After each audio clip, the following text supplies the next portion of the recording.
Hello and welcome back to RimWorld. Today's tale takes us deep beneath a mountain.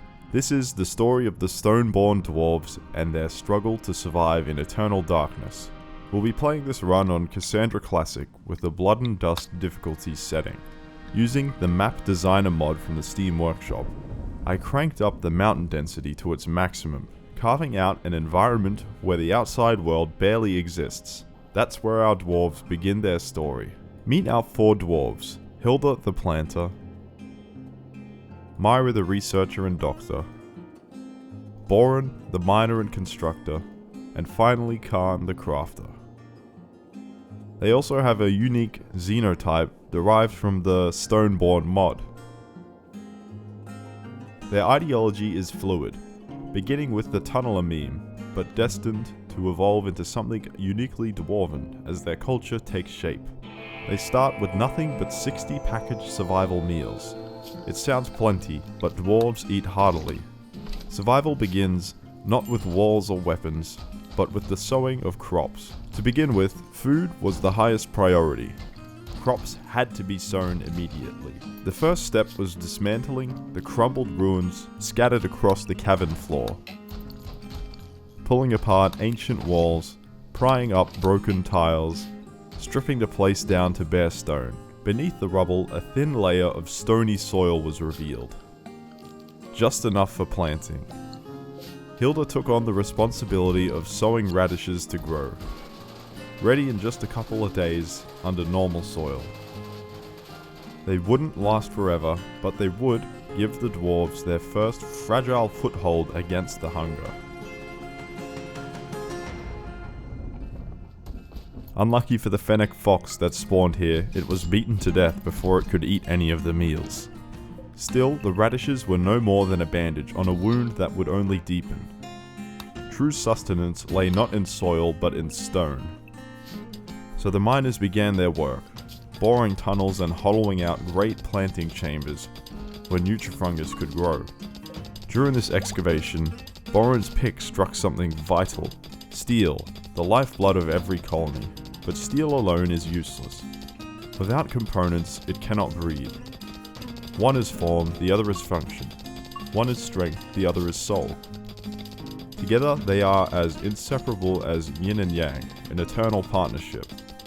Like hammer and anvil. The tunneling continued with relentless rhythm, yet work alone could not sustain spirits. Recreation was scarce, and so a hoopstone ring was erected, alongside an ancient board game. At last, fungal gravel was laid across the carved chamber floors, transforming them from dead stone into fertile ground. Nutrifungus spores were sown, but their growth would take nearly 6 days. In the meantime, the colony's food supply was dwindling, already down to 33 meals after just 3 days. The humble radishes would have to carry them until the fungus was ready. With a second field prepared, Boren began tunneling out a small room that would serve as Myra's first research chamber. Knowledge would be as essential to survival as food or steel. Recognizing the permanence of their new home, Boren proposed names. Their people would be called the Dwarven Forgeborn, and this place of beginnings, this cavern where the first seeds of survival were sown, would be remembered as Radish Cave.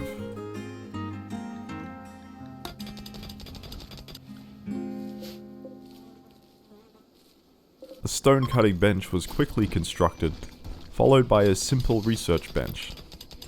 The first task of study, basic furniture, a modest beginning but vital. This knowledge would pave the way to real beds, a luxury the dwarves had long been denied. Another research bench was soon added, so any idle hands could lend their strength to Myra's monumental workload. With focus and determination, Myra unlocked the secrets of basic furniture and, without hesitation, leapt straight into the mystery of electricity. The shift was absurd, from carving chairs out of wood to unraveling the very laws of lightning itself. But such is the way of the dwarves. When the research was complete, Myra produced a research paper. This paper comes from the research papers mod. a fragile but irreplaceable tome. These papers, according to dwarven custom, had to be safeguarded as jealously as gold. If raiders stole or fire consumed them, the knowledge would be lost forever, and the dwarves forced to rediscover what was once theirs. The lab floor was smoothed and polished to lift Myra's spirits as she worked. Another identical room above the lab was excavated. This would be a temporary barracks for the dwarves. Getting them out of the elements would be essential for their mood. But as their home grew, their stomachs shrank. With no meals left in storage, the hunger began to gnaw at them. The nutrifungus had reached only 50% growth. Salvation lay instead in the radishes, which, by luck, were almost ready for harvest. To avoid another brush with starvation, Boren ordered 2 additional fungus chambers to be carved out. Just as these were finished, the radishes were pulled from the soil, staving off hunger for only a moment. The dwarves devoured the crops so quickly that Myra, Boren, and Khan soon found themselves malnourished once again. Desperation forced their hand. The nutrifungus, though unripe, was harvested early. Half the field was reaped at a lesser yield, but the crop was enough to fill their bellies and keep the picks swinging. One chamber after another was seeded with fungal gravel. The dwarves determined to banish hunger once and for all. 4 fields growing in tandem. This would be their bulwark against famine. Yet survival was never without cost. Khan, weakened by poor meals and worse conditions, broke down in fury. He lashed out in a bitter, insulting spree, hurling words like daggers at his kin. Myra, the ever-steadying presence, intervened before his anger could shatter morale entirely. Once calm returned, the 4th fungal field was scattered with gravel, another step toward abundance. If the dwarves could endure just a bit longer, hunger might finally loosen its grip. Now the dwarves wished for a moral guide, the Mind Miner. Myra was chosen for this role as her voice carried weight and her social skills was the best they had.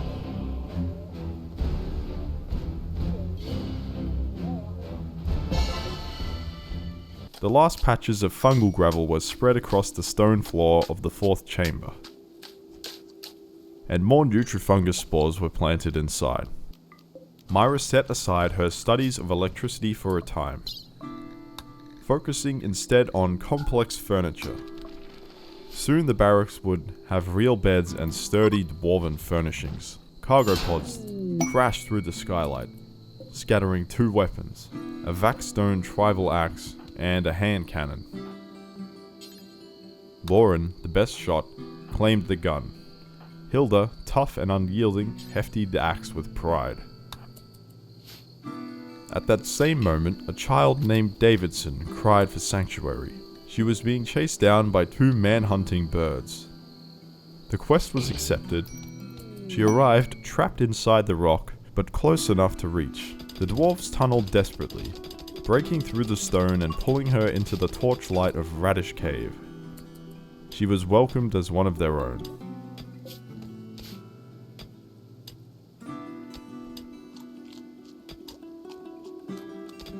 The first section of the Grand Mushroom Fields was queued for excavation. 4 chambers in total, eventually forming a circle of fungus beneath the mountain. Research into furniture was complete. Myra returned her focus to electricity. Proper beds and bedside tables were finally placed inside the cramped barracks. A dining hall was queued next, with sturdy chairs and even a school desk and blackboards for Davidson's education. Another quest soon followed.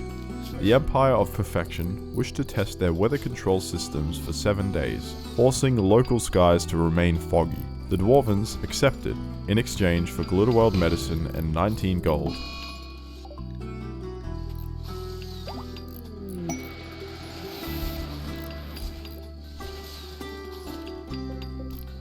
Mining resumed once the furnishings were finished. 2 bookcases were also constructed to hold the colony's sacred research scrolls. Then came another transport pod. It carried Huff, a hussar, genetically engineered soldier, cursed to need go juice or perish. No go juice meant madness, coma, and death. Huff was left to bleed in the radish fields, while Davidson idly scratched a duck into the soil nearby. The mines deepened. The first chamber was cleared and filled with gravel. Before long, another pod struck through the cavern roof. Another hussar, this one named Roms.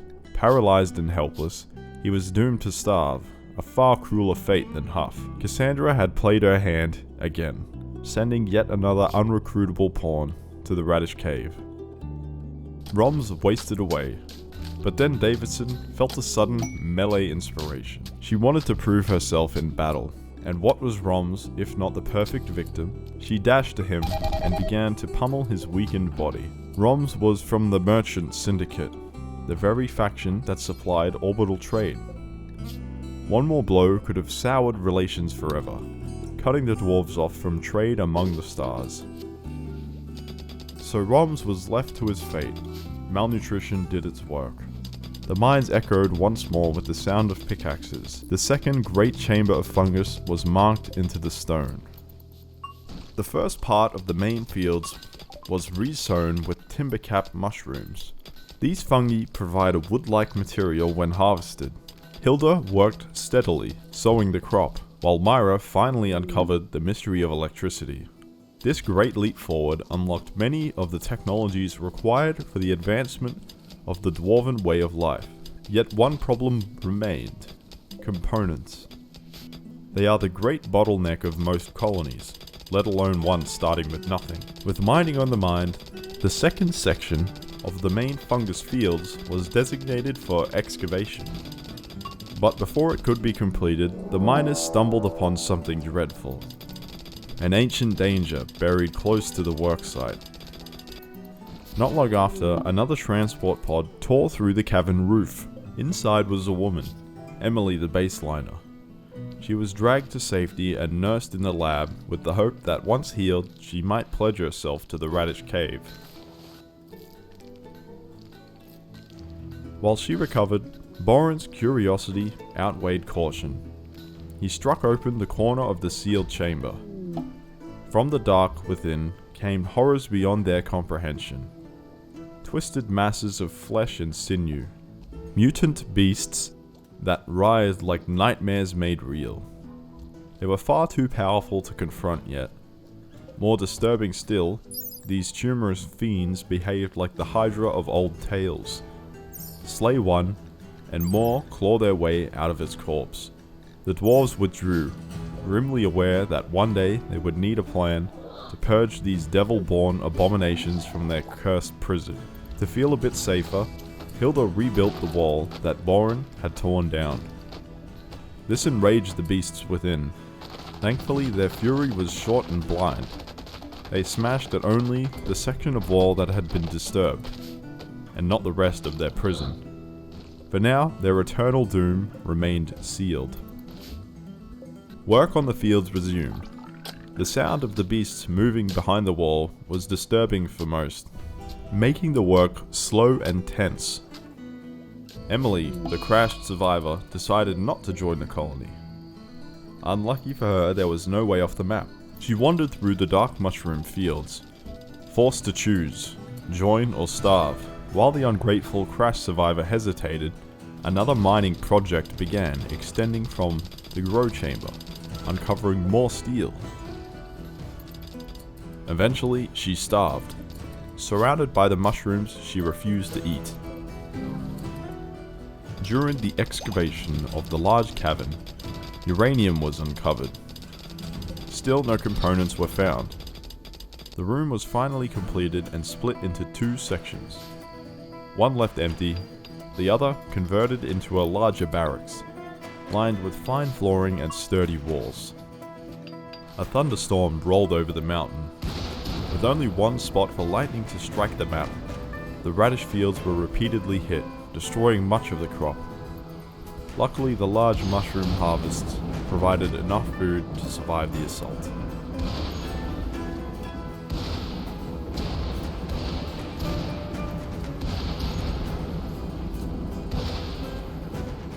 The flooring was coming along nicely when Boren popped a question. He and Myra were now engaged. Davidson, the mystery child, seemed to have fled from a troubled past, for she kept drawing on the floor amidst the pile of skeletons. With the flooring finished, wooden beds could finally be built, now that the timber caps had been harvested. The rough stone walls of the barracks were being replaced with fine slate, consuming only a fraction of the endless stone the colony would one day produce. The dwarves were pleased with their improved living quarters. But the comforts could only last so long. Now it was time to deal with the flesh horrors of old. A long, winding tunnel was carved through the mountain, wide enough to hold row upon row of spike traps. While the tunnel was being bored, research into microelectronics was completed, though progress remained throttled by the same bottleneck: components. In time, 27 slate spike traps were laid, a deadly gauntlet meant to tear the beasts apart. The dwarves assembled near the kill hallway. Boren and Myra held open the slate doors long enough for Hilda to bait the creatures, then escape. The plan worked. The horrors hurled themselves forward, impaling their twisted bodies upon the traps. Yet as feared, for each abomination that fell, more clawed their way out, writhing from the corpses like a nightmare hydra.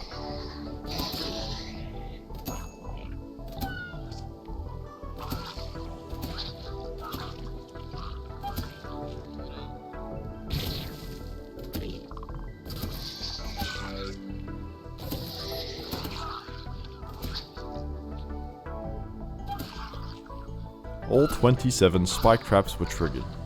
2 beasts remained. Myra and the others retreated to a fallback point. Boren raised his hand cannon, firing blindly into the dark, and to his own surprise, struck one cleanly down.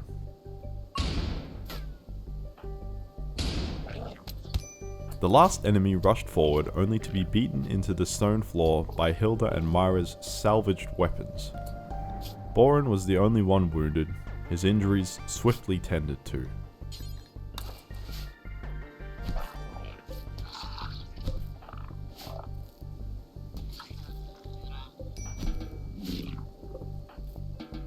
With victory secured, Davidson threw a party in the barracks. Short, sweet, and just enough to lift the spirits of all. Tunneling resumed on the third section of the ring. Davidson turned 7 years old, gaining a passion for social skills and the powerful super immune trait. The ancient danger now secured, the dwarves opened its sealed crate. Inside lay 20 luciferium, the most dangerous of all narcotics. Knowing its risks, especially for dwarves prone to binges, it was walled away, never to be touched. Around this time, a man named Mitchell requested to join the colony. And though accepted, he wandered lost somewhere in the endless rock. The crypto sleep caskets remained, they could boon or bane. With cautious optimism, Hilda cracked them open. 6 non-hostile pawns emerged, injured but alive. Marks, Una, Myro, Wires, Moses, and Takua. The dwarves rushed to tend to the wounded, saving all 6. Though Myro's survival was uncertain, an untreated infection threatened his arm, but the others recovered well. Moses was the first to pledge himself to Radish Cave, though almost immediately he suffered a food binge.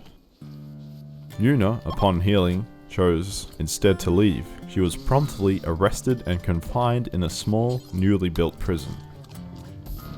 Wires likewise refused to join, and so he too was imprisoned. Marx, seeing all this, decided he would rather cast his lot with the dwarves than sit behind bars.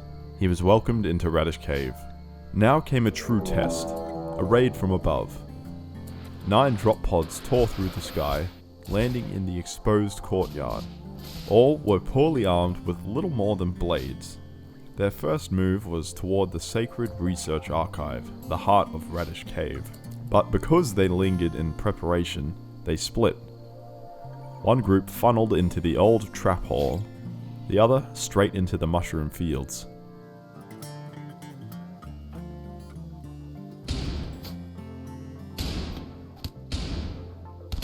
The first raider fell, and Khan snatched his steel knife. Crude, but better than nothing.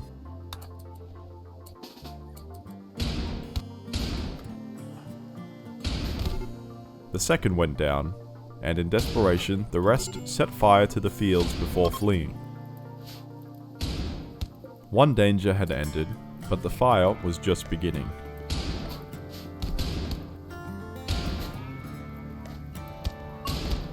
The dwarves turned their focus to the second group. In the chaos, Takua joined the colony. The notification flickered across the corner of my eye, and for a moment I thought a dwarf had fallen. But no. Welcome, Takua.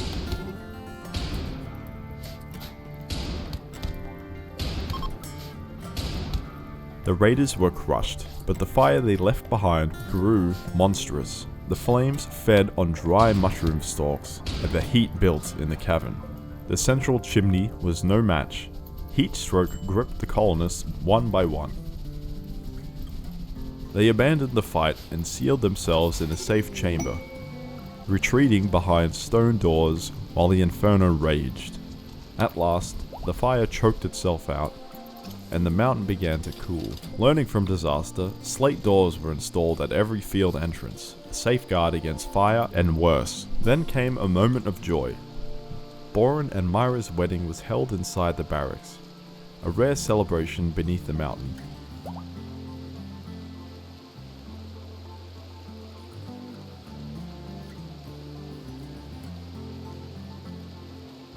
Soon after, Myra fell pregnant. With raids sure to return, the dwarves turned their focus toward weapons. Without components, guns were impossible, so steel would have to suffice. At the new smithy, 7 long swords were queued. Armor would come next, once Myra had unlocked the secrets of complex clothing and plate armor. In the fields, fungal gravel was laid out in the newest tunnel, while Hilda sewed timber caps to keep the harvest steady. Khan, now a master smith, reached the peak of his craft. His first sword was a masterpiece. From then on, steel sank under his hammer. Myra's new research chamber was dug out in the north, though it was no true sanctity of knowledge. The floor was strewn out with stone chunks, dirt, and even vomit. Yet progress continued, slow but steady. Meanwhile, relationships deepened. Hilda and Moses became lovers. Their bond sealed after a bizarre but effective story about hostile clowns. Not all bonds were so gentle. Wires, the prisoner, snapped into a berserk rage, beating Yuna bloody. Myra intervened, wielding her long sword, and ended the madness in a single strike. The wound festered with infection. Untreated, Wires would not survive. More swords left Khan's forge until every colonist bore steel of true worth. And with Myra's research complete, plate armor was next. Khan set his forge ablaze once again, this time to clad the dwarves in steel from head to toe.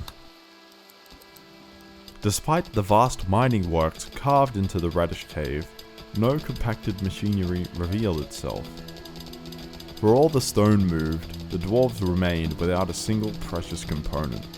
Without them, trade with the outside world was impossible. 4 were needed for a comms console, 1 for a trade beacon, and 2 for a wood-fired generator. Their absence weighed heavily on Myra's plans.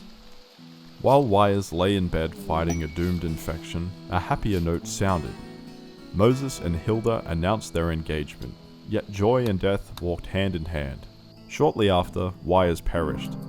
Another ghost sealed into the stone. The third field of the Great Ring was floored with gravel, and new crops were sown. This time, mica thread mushrooms, a rare fungi that grows into a soft, fibrous material perfect for weaving cloth. Myra's laboratory was moved, yet again, into a grander cavern, one large enough to house whatever marvels the future might bring. For now, the empty space lay in waiting. Then came fire from the heavens. A meteor shower tore through the only place it could, straight into the radish cave. The stones rained down silver, plasteel, granite, and limestone. Fortune had been close. A meteor of compacted machinery would have hurled the dwarves into a new age, but Cassandra had other plans. Still, the ore was gathered, every scrap put to use. Not all arrivals come from the sky and fire. A tortoise named Sean fell in a drop pod nearby. Half dead, Myra nursed him back, and, to the colony's quiet delight, the tortoise chose to stay. More mining was ordered, in desperation for components. The final section of the agricultural ring was then hewn out. Soil laid, stones stacked high, still the veins of ancient machines lay hidden. Meanwhile, Khan's forge blazed. After long effort, he produced 5 full suits of plate. The dwarves were armored, though their stomachs still turned from the spoiled meals. A wood stove was built to counter food poisoning. But the filth of the kitchen cancelled its blessings. Trouble brewed between Hilda and Moses. She left him suddenly, and Moses broke. He wandered wild, yet not too wild to help himself to meals and furniture. Marx, skilled with animals, set himself to the odd task of taming a man as one might tame a beast.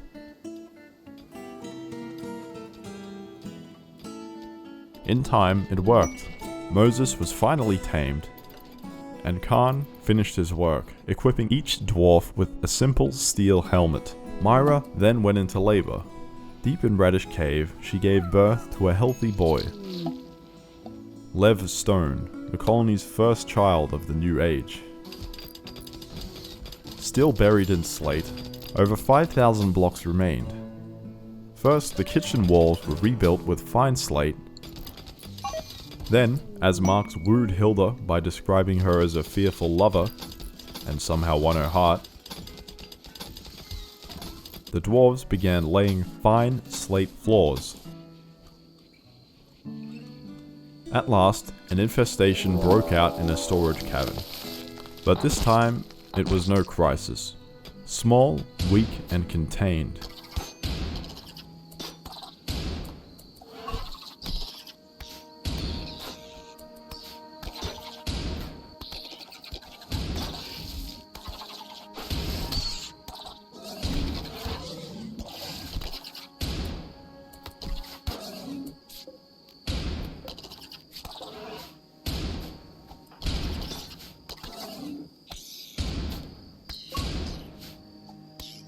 The creatures were slaughtered easily. The dwarves stood victorious once again. 100 days have passed since the 4 dwarven survivors first crawled from the wreckage of their shattered ship, carving a home out of cold stone and stubborn earth. In that time, Radish Cave has grown from a flickering torchlight refuge into a true colony. Fields of fungi ring its halls. Steel blades hang at every belt, and children are now born beneath its roof. Yet for all this progress, a shadow lingers. Without the critical components of lost technology, their growth is shackled. They have the strength, the will, and the stone, but not the spark. Until that spark is found, their age of iron will remain stalled at the threshold of something greater. The stove was finally moved into a smaller, cleaner room. A much-needed step to curb the constant bouts of food poisoning.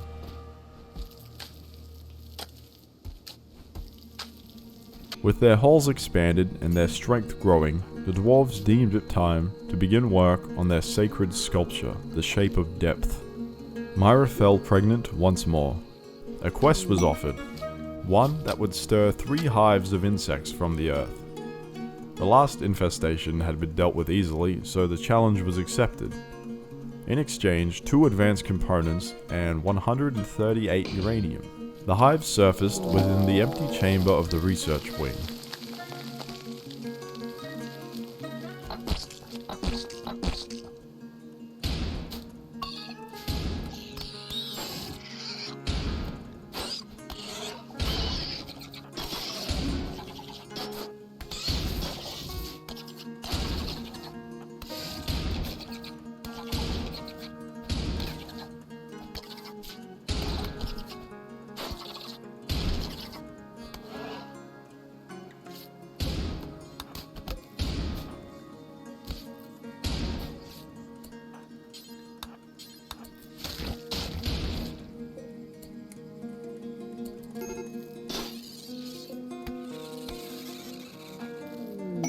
Meanwhile, preparations began for the first harvest of microthread.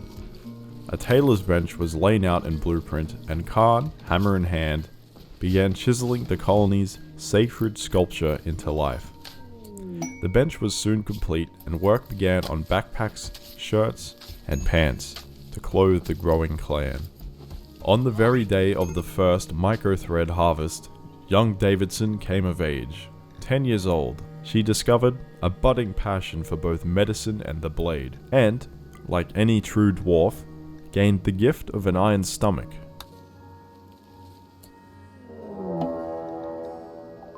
A group of 11 well-armed and armored pirates crash-landed directly into the heart of the colony. They set fire to the central field and began battering the walls and doors, while the dwarves scrambled to think up a counterattack. When the invaders broke through, they split apart, smashing anything they could find. As the stragglers approached, they sprang from hiding and ambushed them, closing the distance before their firearms could be brought to bear. But these pirates carried more than blades and guns. Toxic gas packs and grenades filled the tunnels with poison, turning each engagement into a desperate gamble. The dwarves fell back, cutting down another attacker on the way, before being outflanked by a shotgunner.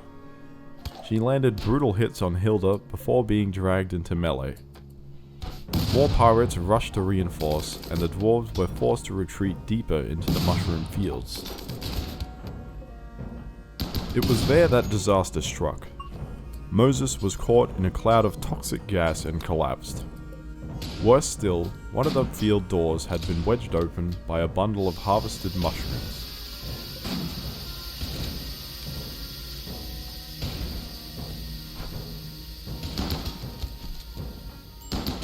Marks attempted to hold the line but was overwhelmed, downed in the doorway. The dwarves carried Moses as they fell back into another chamber. But the pirates set the fields ablaze, sealing Marks's fate.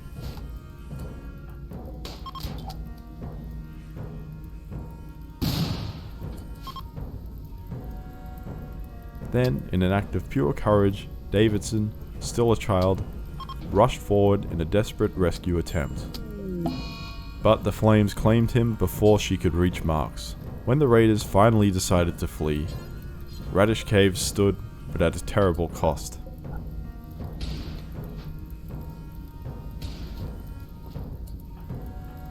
The most wounded, Hilda, Moses, and Takua, were tended to first, but in the chaos, tragedy deepened. Hilda, herself a doctor, snapped into a berserk rage.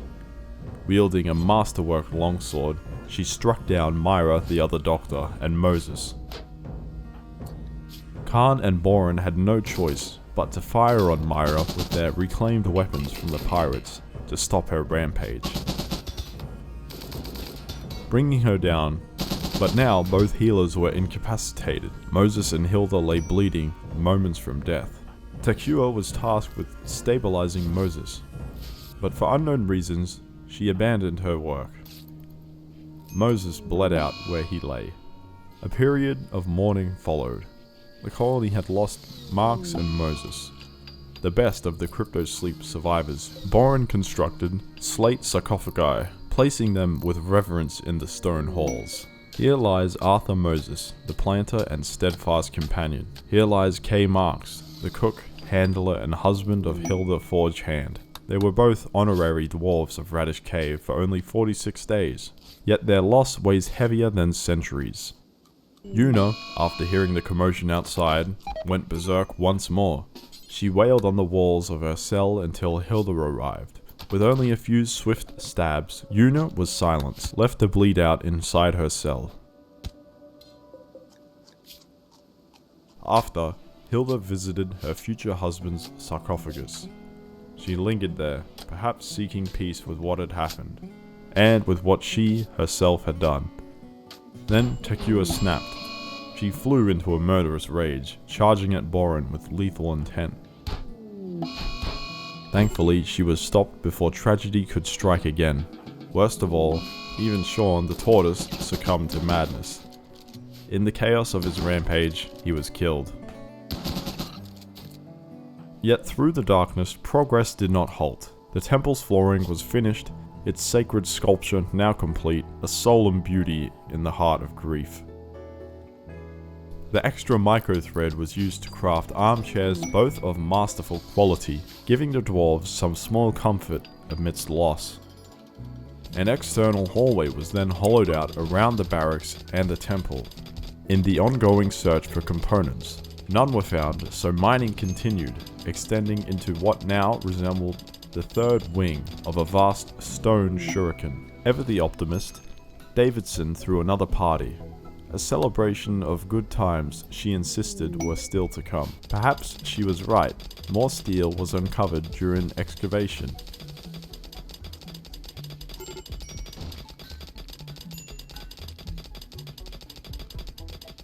Then at long last, components.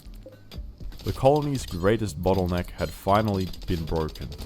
This was a monumental day for Radish Cave. A comms console was installed in the vacant lab, powered by a newly built wood-fired generator. Davidson ran power lines to a trade beacon in the storage room, and soon the steady hum of energy filled the halls. For the first time, the dwarves could reach out beyond the stone walls of their cavern. Then, as if to mark the occasion, Cassandra dropped stalks of celery, a strange gift of celebration. Myra went into labor soon after, giving birth to a healthy girl, Jekka Stone. The temple then received its centerpiece, the ground altar, deep chancel. Hilda crafted it by hand, while Lev, now 3 years old, raced about the halls. No longer a baby, but a child full of vigor and curiosity. And soon another life stirred. Myra was pregnant again. Lorne Corporation was the first orbital trader to grace Radish Cave with their presence. Myra answered the call and purchased 15 components. To afford this, she sold off all the weapons and narcotics collected from previous raiders, carefully balancing the trade in the colony's favor.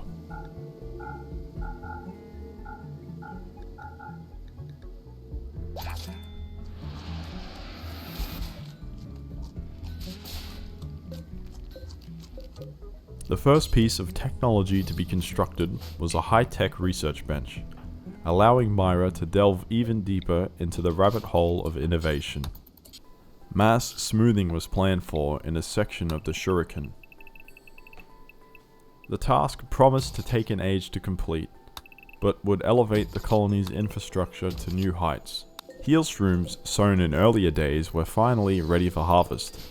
Disease and infection would no longer be entirely untreatable.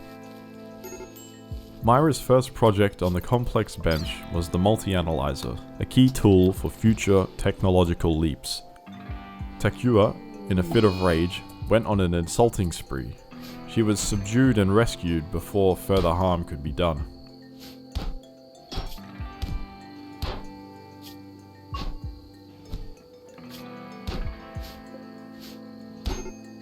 Meanwhile, the final section of the shuriken was in the early stages of excavation, promising even more space for the growing colony. After much digging and carving, the heart of the colony finally stood complete, though for now it lay empty. Not long after, the sky itself provided a gift. A cargo pod carrying a longsword, only of normal quality. It was set aside and destined for trade rather than combat. And soon, trade came. An exotic goods trader by the name of Father Consortium hailed the dwarves through their new comms console. Myra answered, and with her sharp tongue for bargaining, secured 42 much-needed components. To cover the silver deficit, she sold off the psychic animal pulsar.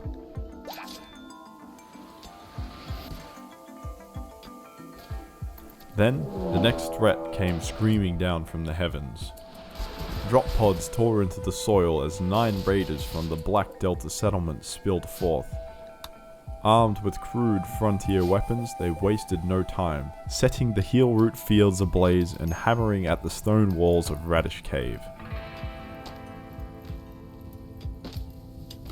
Eventually, they broke through into their outer hallways, only to find themselves blocked by one final barrier, a heavy slate door. On the other side, dwarves waited in ambush, their weapons ready. As smoke from the burning fields drifted through the halls, the Black Delta were cut down.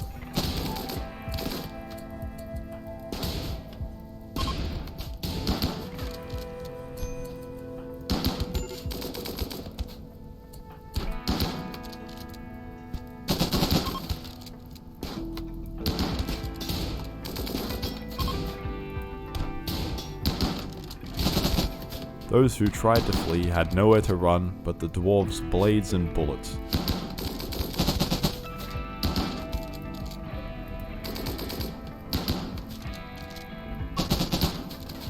In the wake of the battle, Davidson came of age. At 13, she stepped into adulthood, revealing her talents for passions, shooting and mining, and a burning interest in the art of social dealings. More importantly, the gods of fate cursed and blessed her with the trait of workaholic, a boon to any growing colony. Every dwarven hall requires a workshop, and so one was carved into the stone, a storage chamber opposite to balance its design. But in the midst of mining, another danger was unearthed, an ancient chamber sealed for centuries. It was left untouched for now. Meanwhile, Takua again fell into madness, wandering the halls on an insulting spree. Davidson would not allow such chaos to spread. She shadowed Takua, striking him down after the miner insulted young Lev by comparing the boy's aunt to a buffalo.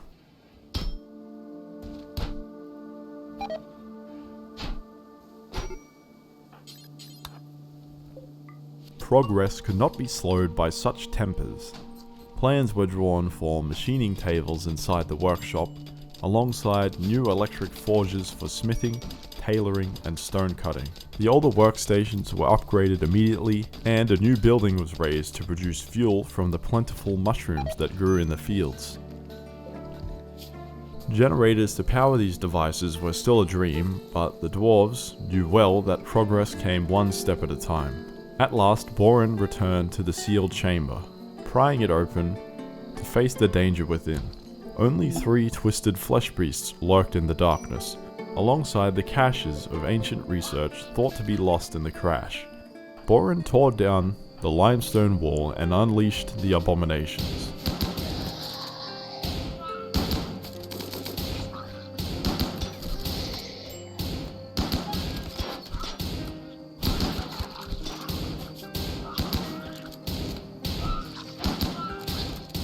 When the last horror fell, Boren and Khan stood bloodied but alive, and the colony stronger for their courage. Khan threw a party to celebrate the extermination of the beasts. During the gathering, young Lev spoke with Khan about the fate of the universe, a strange but fitting topic for the dwarves living beneath the weight of stone and destiny. Yet even as laughter filled the halls, tragedy struck. Myra went into labor, and the child, Laith, was stillborn. Hilda carried away the tiny body with care and placed it in a slate sarcophagus.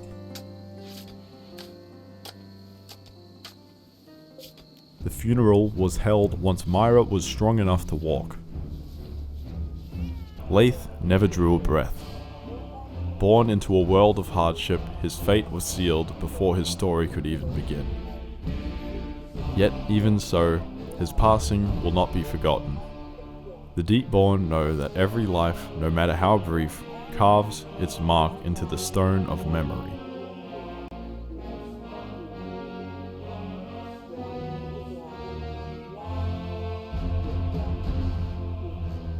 Leith's mark is sorrow, but also resolve, that no child of Radish Cave should ever again be denied a chance at life.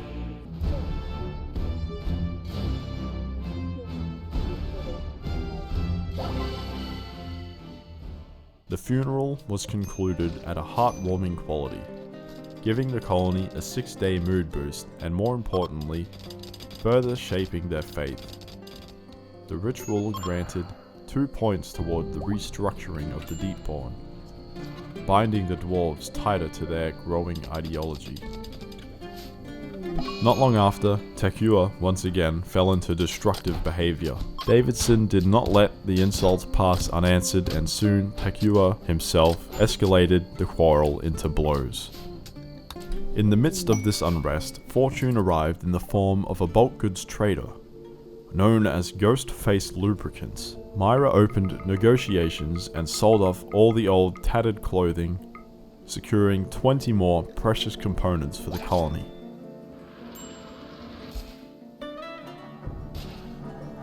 Meanwhile, Hilda's skill in cultivation reached new limits.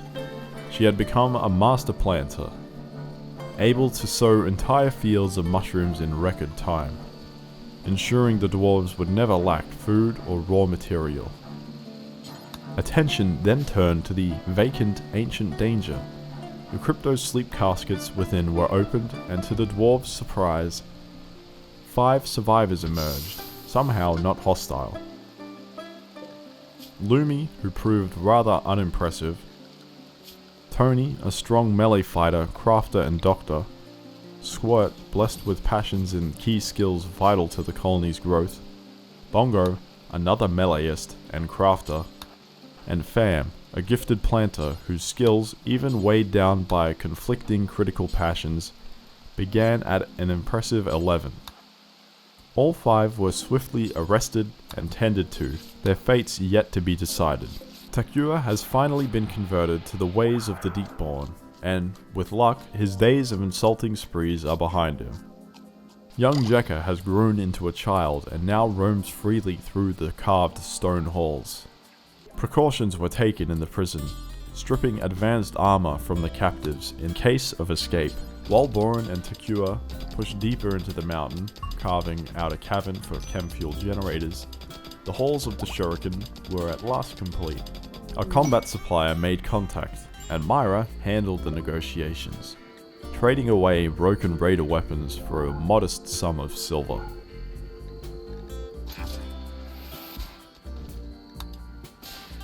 Just as the trade concluded, the mountain stirred again.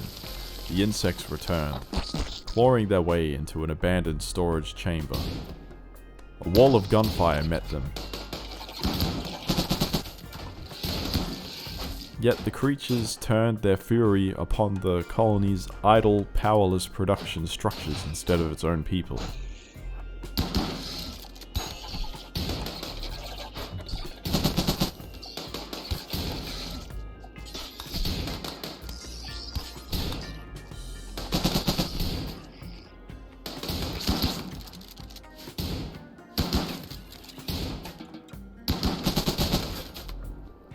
Power was needed desperately. Even with the generator hall unfinished, 2 units were planned for within the half-dug cavern. At the same time, research into advanced technology shifted back to the basics. The multi-analyzer was complete, but now it was time to look below, for steel was becoming a scarce discovery. Deep drilling and scanners would be the next great projects. The analyzer was built, And with it came the first new recruit, Fam, one of the 5 frozen in crypto sleep, joined the colony. Not long after, outsiders calling themselves the Mindless Party contacted the colony with an offer of protection. With only 2 silver to the colony's name, Myra refused. The thugs promised no safety in return, and soon after a raid fell from the skies. 5 raiders, heavily armed, and from the Mindless Party. Hilda's foresight had prepared the ground with chemroot plants. Volatile and deadly, the invaders set them alight, but the blast was too weak to matter.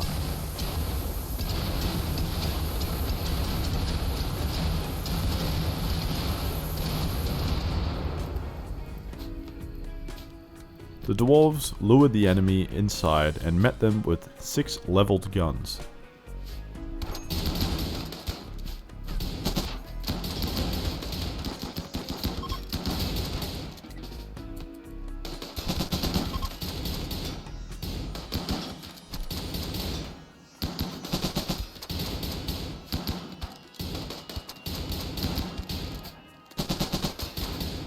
The raiders were defeated.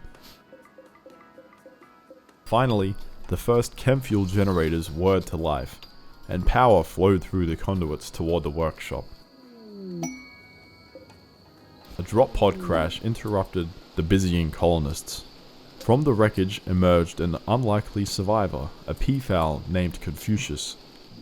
He joined the colony after Myra nursed him back to health.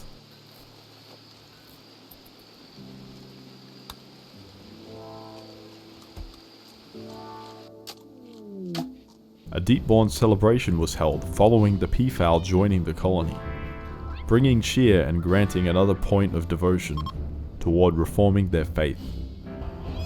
6 of 10 now earned. Myra announced she was pregnant. With power now secured, attention turned to arms. EMP grenades and heavy SMGs were ordered from the workshop, giving Khan the challenge his craft demanded. Chaos still brewed in the prison, with fistfights breaking out among Tony, Bongo, and Squirt. Each time the riots were quelled by the prisoners beating each other bloody, or Davidson restoring order.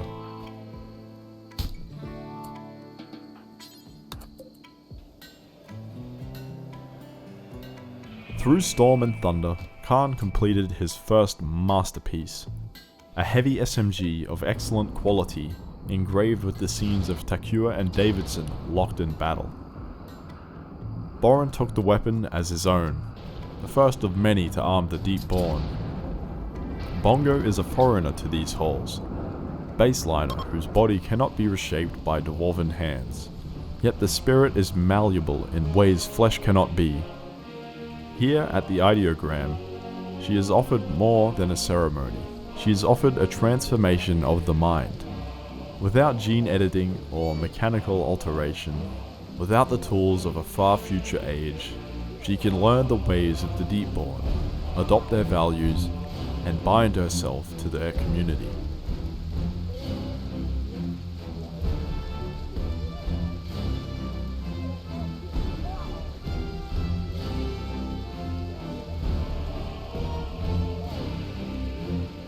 This is the power of belief, of shared purpose. Though her form remains unchanged, her heart and mind can be remade. And in all that quiet remaking, she becomes one of them. After a masterful conversion ritual, she is completely converted to the ways of the Deepborn, although she is still remanded in custody as a prisoner until her resistance is broken and recruited. All who partook in the ritual will gain a +6 mood buff for 6 days, as well as the addition of 2 more development points towards the reforming of the Ideological. The Black Delta settlement interrupted the fragile peace following the ceremony with yet another raid. 6 poorly armed raiders descended from their drop pods only to be led into the deadly embrace of the dwarves.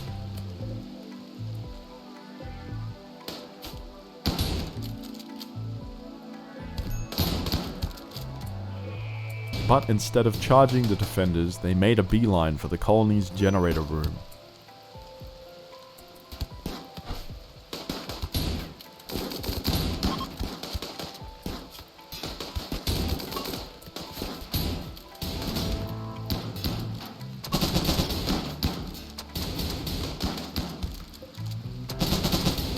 Flames quickly engulfed the equipment, and despite every effort, the fires could not be contained.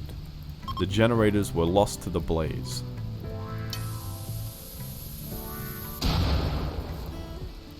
Soon after, a plague of muscle parasites struck Jekka, Lev, and Myra. Strangely, a mechanoid cluster attempted to land on Radish Cave, only to be crushed instantly by the surrounding mountain roofs.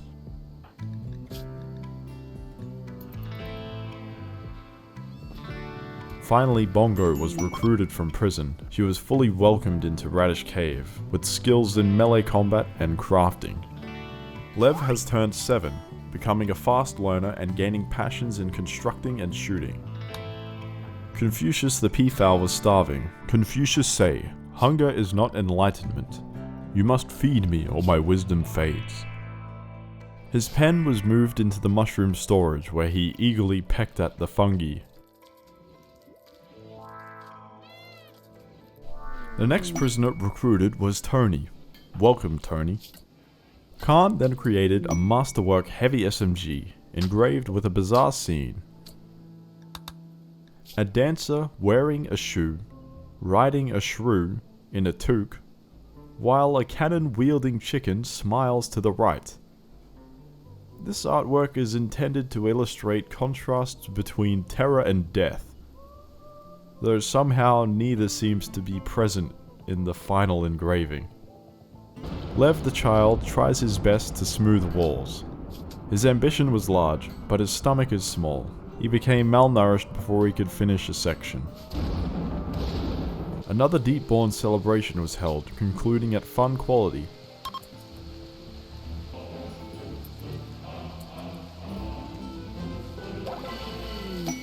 With this, the colony's ideology could now reform. Being dwarves, craft culture was the obvious choice, boosting crafting quality at the cost of reducing speed of skilled labor tasks. Crafting, construction, medical tending, and research were all affected by a 50% reduction in speed.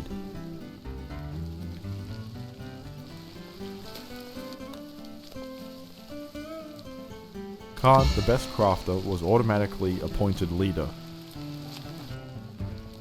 Myra went into labor, giving birth to a healthy girl named Kimberly. A man then fell from the sky in a crashing drop pod. While the colony debated what to do, a cluster of mechanoids apparently calibrated by the same targeting system landed in the center of Radish Cave. Davidson collected the EMP grenades and the dwarves engaged in mechanoidal combat.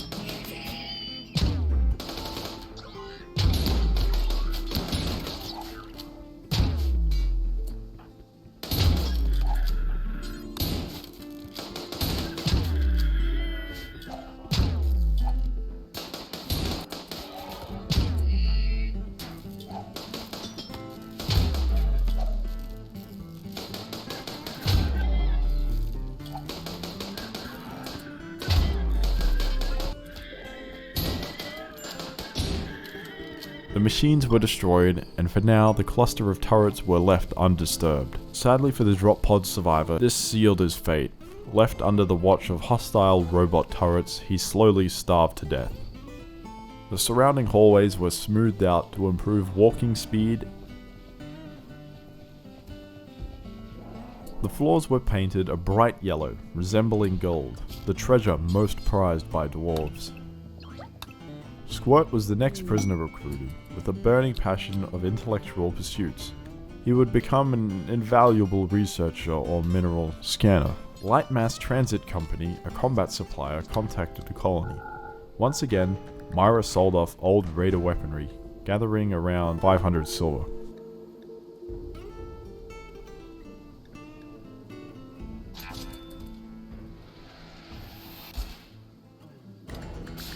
The fields were replanted with tinct shrooms, an alternative to growing dye crops without light. The plans were drawn out for fine flooring in the southwestern part of the shuriken, which would house the barracks and dining room. A rare psychic bloom event occurred, sending waves of genetic alteration across the local flora.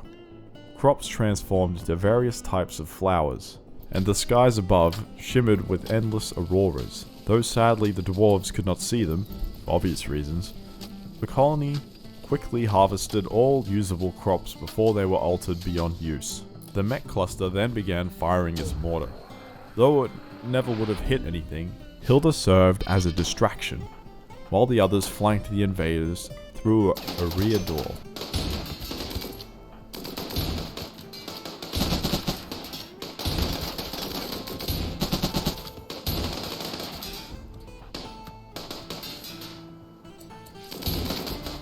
One of the turrets exploded, causing a chain reaction, forcing the three dwarves to make a nearby mad dash to safety, barely escaping its blast radius. One of the useful side effects of the psychic bloom was that all the plants converted at 50% growth, allowing partial harvests of valuable crops such as chocolate. Another mech cluster landed above the mountain roof, causing a collapse of the rooms below.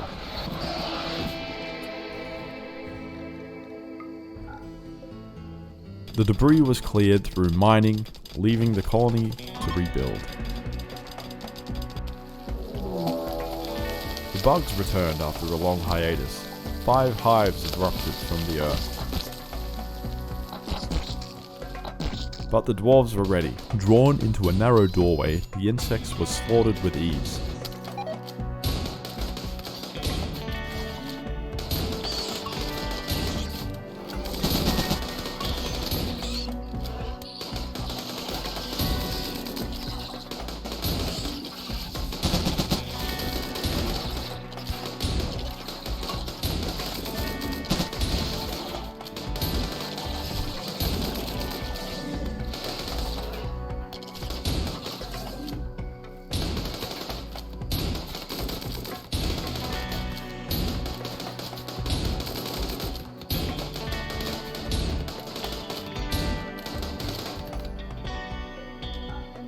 A flooring check revealed 10 days of work since the blueprints were laid. Quite good progress for a small colony with ambitious goals. Jekka reached the age of 7, growing fun-loving and gaining a passion for shooting. Finally, a long tunnel was dug to the edge of the map to serve as a heat exhaust for the generators and future freezer coolers, ensuring the colony could manage its rising technological ambitions. Another exotic goods trader, Jesse Transport Company, contacted the comms console. It was time to say goodbye to Confucius the peafowl. With a final dramatic squawk, the bird warned, "Confucius say, trade me away and the flames will conspire. For your crops will burn you dire." Squirt, unfazed by the prophetic poultry, handed over the babbling peafowl in exchange for a majestic macaw, a far more intelligent bird. The macaw, resplendent in vibrant feathers and sharp eyes, was promptly named Hercules.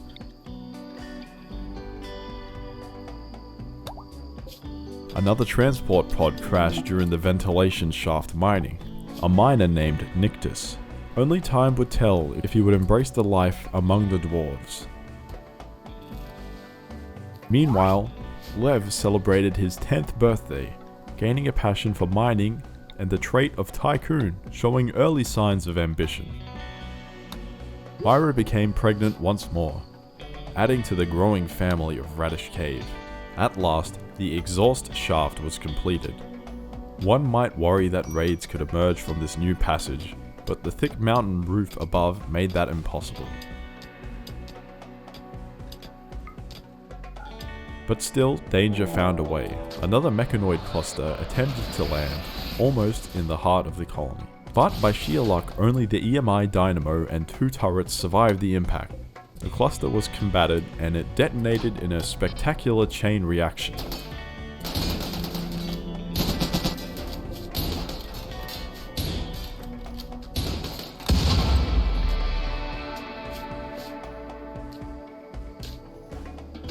The workshop was expanded to its final form, a cavernous room far larger than necessary for the dwarves' activities. Its space seemed almost intimidating, a canvas for future innovation.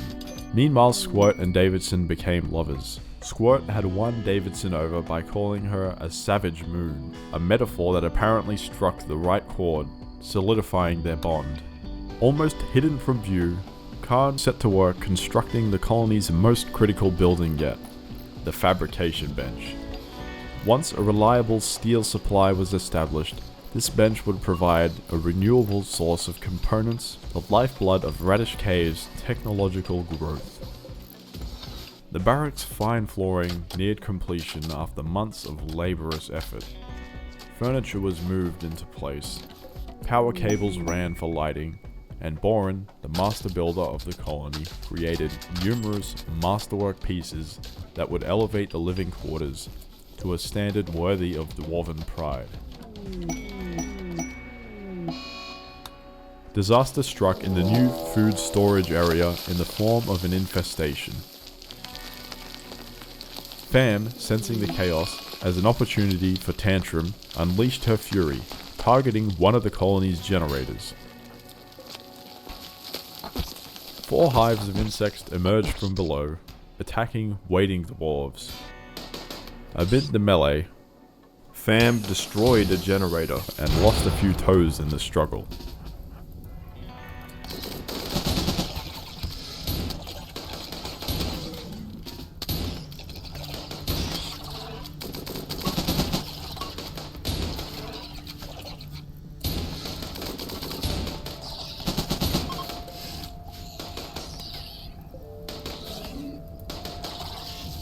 The colony scrambled to extinguish the fires to save the remaining generators.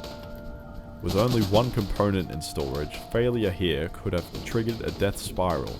Without power, components could not be fabricated, and without components, power could not be restored. Fortunately, the fires were contained, the generators repaired, and the hives exterminated. A few beds were placed inside the barracks to act as medical beds, preparing for future injuries. The fabrication bench was urgently needed to create components and fully restore power to the colony. To free enough energy for production, other electrical devices were temporarily shut down. The tailor bench, machining table, stonecutter table, high-tech research bench, and multi-analyzer. Bongo and Khan were tasked with fabricating the first batch of components.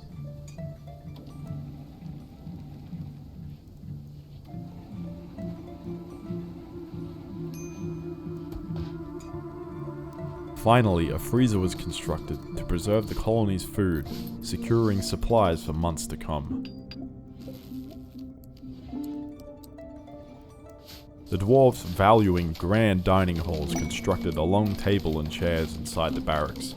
While modest compared to a full banquet hall, it marked a significant step towards communal feasts and celebrations.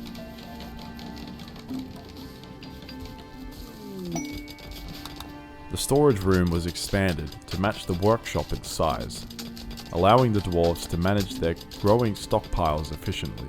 Research remained slow, prompting plans for another research table to accelerate progress. An exotic goods trader, Current Lubricants, contacted the colony via comms console. Myra purchased 15 components, the only commodity of interest.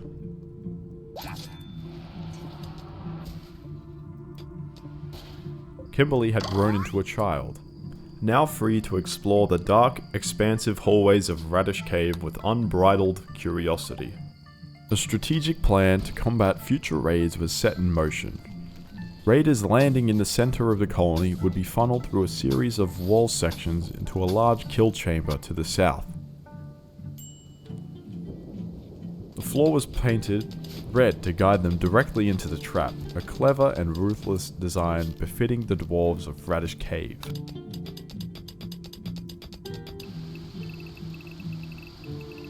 The dwarves pressed on with their endless labor, shaping the mountain into a fortress worthy of their name.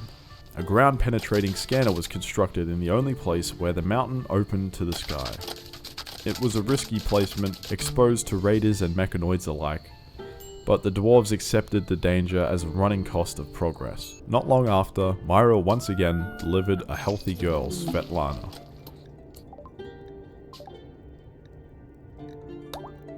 As Hercules was tended to, a new wave of muscle parasites swept through the colony, this time affecting Jekka, Takua, Fam, and Hilda.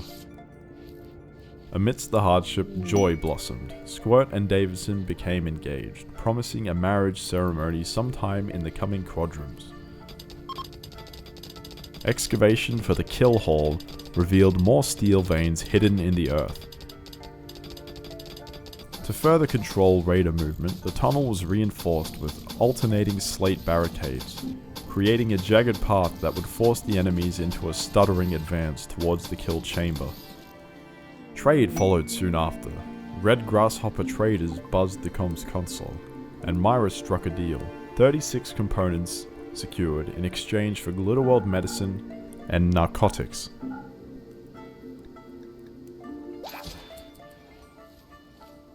The peace did not last. Another mechanoid cluster landed, this time collapsing a wide swath of rock in the fields, creating a lot of unnecessary work digging up collapsed rock.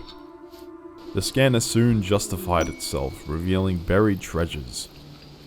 Steel deep within the mountain. In the temple, changes were made. The altar was shifted and a slate memorial pillar installed beside it to honor the fallen.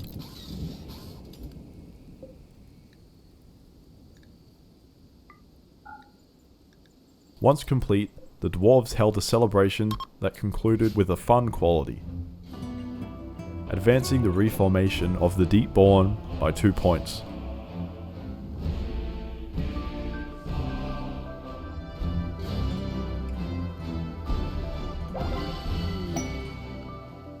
Time carried on.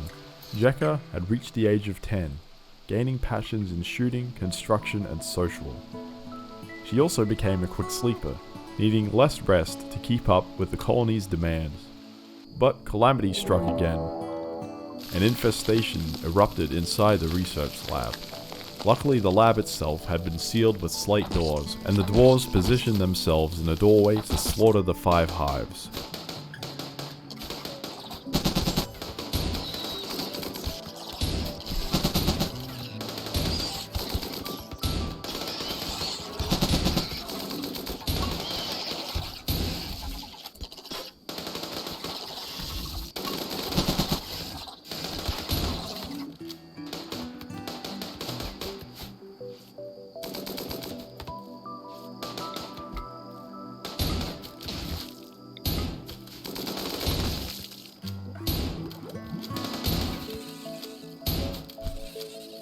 Bongo suffered a deep wound to her leg, tended to by Hilda in the dark filth of the battlefield. These poor conditions led to an infection, which quickly progressed to a medical emergency. As Bongo's life wavered, Myra performed her preach health ritual, speaking of reasons to live and resilience in the face of decay.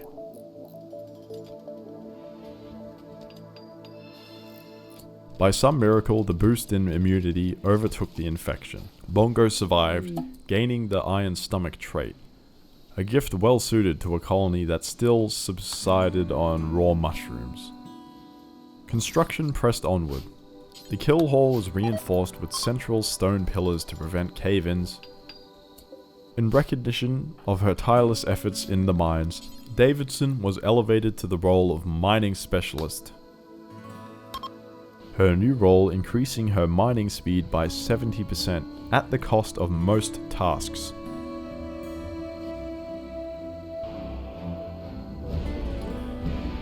Though her speech began poorly, she recovered and finished with conviction.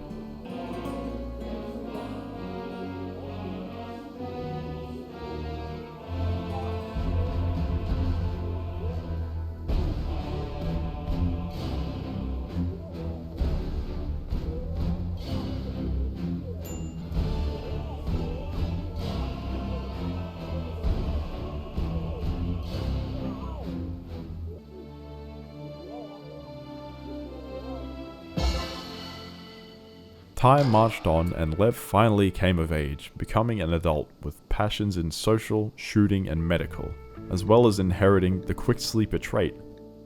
To prepare for future battles, Khan once again took up the smith's hammer, forging fresh sets of plate armor and simple helmets. The old gear had worn thin, and the dwarves, too proud to wear tattered protection, awaited his craftsmanship eagerly. The halls of Radish Cave echoed with the clang of metal, the scratch of stone, and the cries of newborn life. All signs that despite endless threats, the dwarves were still building, still enduring. Squirt and Davidson held their marriage ceremony inside the barracks.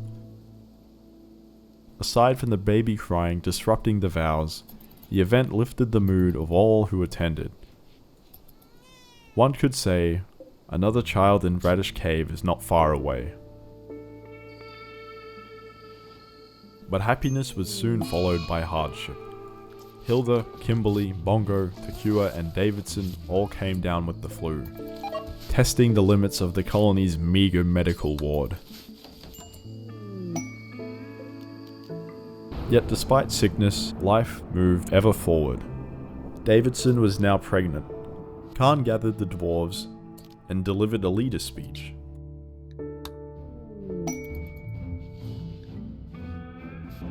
He spoke at length about their enemies and the dangers surrounding Radish Cave, rallying his kin to endure.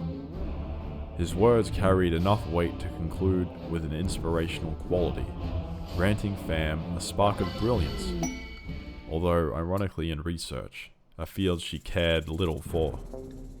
More importantly, the speech earned 2 more development points, inching the deep-born ideology closer to another reformation. Despite none of the dwarves being remotely skilled cooks, Davidson began to excavate a chamber beneath the freezer, laying the foundations for a kitchen. Myra, ever fertile, was pregnant once again. The mountain soon revealed its wealth. Nearby steel veins were discovered, and 2 deep drills were placed in a narrow chamber to reach the underground resource. Takua and Davidson were the first to operate them, carving through the earth to draw out the mountain's blood. And here the dwarves began their own industrial revolution. The deep drills promised an endless supply of steel, and from steel would come components. From components would rise fabrication, industry, weaponry, and machinery. The endless cycle of progression had begun. No longer would Radish Cave be bound by scarcity, scavenging scraps of metal from fallen raiders or wrecked mechanoids. With the veins of the world itself feeding their forges, the dwarves had crossed the threshold into true late-game industry. In time, their halls would echo with not just pickaxes and rifles, but the hum of deep drills, the grinding of fabrication benches, and the clatter of advanced weaponry rolling off the line. The mountain itself was now their ally, their arsenal, and their future. The shell of the kitchen was smooth, waiting only for a capable cook to breathe life into it. To protect against disaster, a volatile chemical storage chamber was constructed within the warehouse, a sealed space to hold chem fuel should raids or infestations strike. Myra took to teaching the children the core values of dwarves, the reverence of stone, the pride in craft, and the belief that one's hands could shape survival from even the darkest depths. To persevere their expanding knowledge, a new research archive was constructed, a safe place to store the growing mountain of scrolls, notes, and blueprints. A raid of mechanoids descended upon Radish Cave, the perfect test for the newly completed defenses. The robots came in great number, a swarm of steel and fire. At first, the dwarves attempted to hold them at the doorway, but strangely the mechanoids ignored the defenders entirely, advancing deeper into the halls, as if the dwarves were nothing but shadows.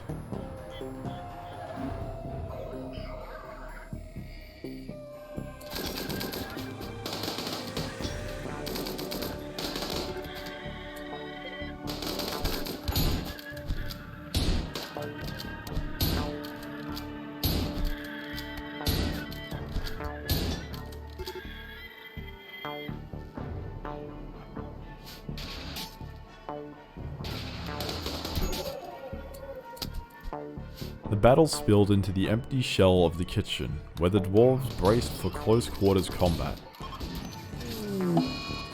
A lancer raised its weapon and fired a single, unerring shot. The bolt tore through Takua's skull, taking his head clean from his shoulders. One moment he was there, fighting beside his kin, and the next he was gone.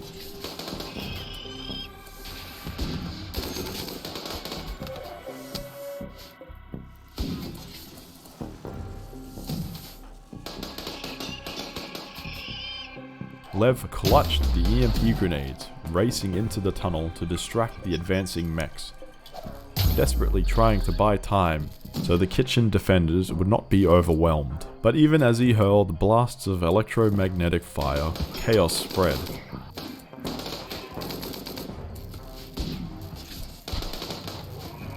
Fam broke down in madness, overcome with a corpse obsession that drove her toward the enemy, wandering dangerously close. Khan too fell into a daze, his will crumbling in the thick of battle. And yet somehow the dwarves prevailed. The last mechanoid fell, its carcass joining the others in a graveyard of twisted metal. In the aftermath, silence. Boren carried Tekua's broken body to the temple, where in the glow of torchlight it was lain within a sarcophagus of slate, sealed among the honored dead. A funeral was held to mark his passing. The dwarves gathered in solemn reverence to honor the warrior who gave his life defending their kin. Tekua entered Radish Cave a stranger. He leaves it a dwarf eternal.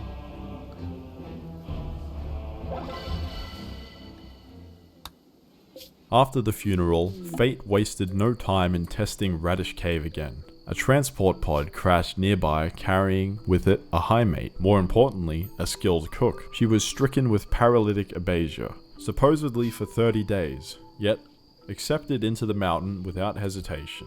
Strangely, within less than a day, Starry was already back on her feet. The dwarves did not question this miracle. Instead, they pointed her toward the kitchen. Dwarves are not meant to live on raw mushrooms alone. Hearty meals are the soul of stone. Soups, stews, and roasts to warm the body and harden the spirit. The foundations of a true kitchen were laid, the beginning with a simple stew pot. A stove was built alongside it to prepare the uncooked stews that would fuel the dwarves' growing appetites. The work was interrupted as Davidson went into labor, giving birth to a healthy girl named Patty. The mountain hall echoed with celebration, then quickly returned to industry. The stove was finished, and the first orders were given. Simple stews for the dwarves.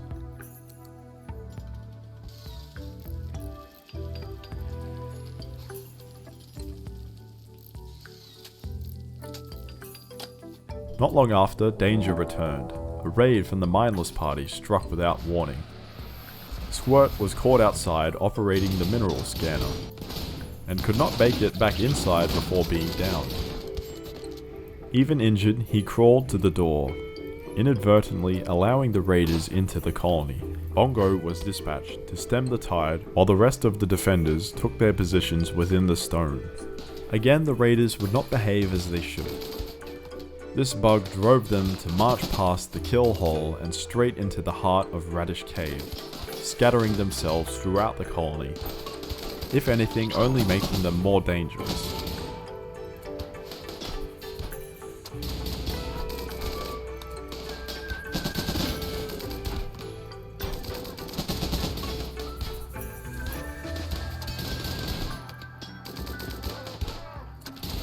Hercules the Macaw was the first to fall, a sad day for Radish Cave.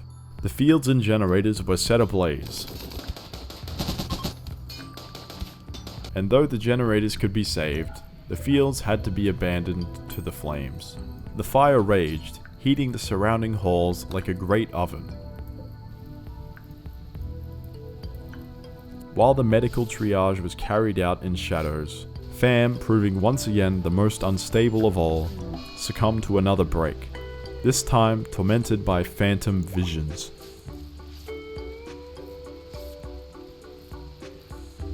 Yet, even as the smoke lingered, life pressed forward. In the kitchen, Starry busied herself with the art of sustenance, preparing stews for the pot. The dwarves would need to wait days for the meal to be ready. An electric pot was built soon after, granting the ability to brew soups worthy of dwarven halls. But Cassandra offered no peace. Another raid, this time the alliance of Poyok. The dwarves were still battered from the previous assault, exhaustion and wounds weighing heavily, but fortune twisted in their favor. These pig-headed raiders were primitives. One fool with grenades managed to detonate himself along with many of his comrades, while another, addicted to every substance imaginable, stumbled from his pod and promptly collapsed from psychite overdose. At last, the defenses worked as intended.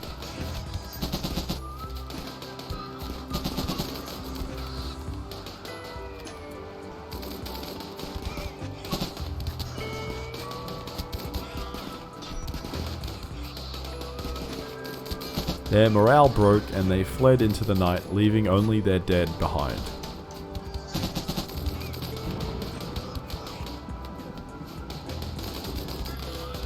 When the smoke cleared and the halls were cleaned of filth, Cassandra at last showed mercy, a psychic soothe for the men of Radish Cave.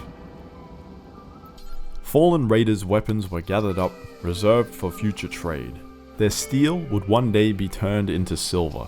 But there was little time to rest. Malaria swept through Radish Cave, striking Svetlana, Lev, Squirt, Myra, and even little Patty.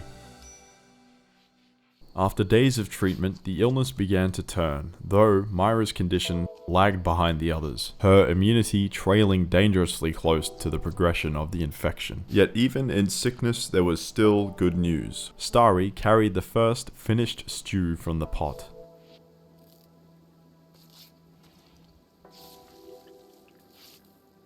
More stew pots and soup cookers were built to ease the burden of long cooking times.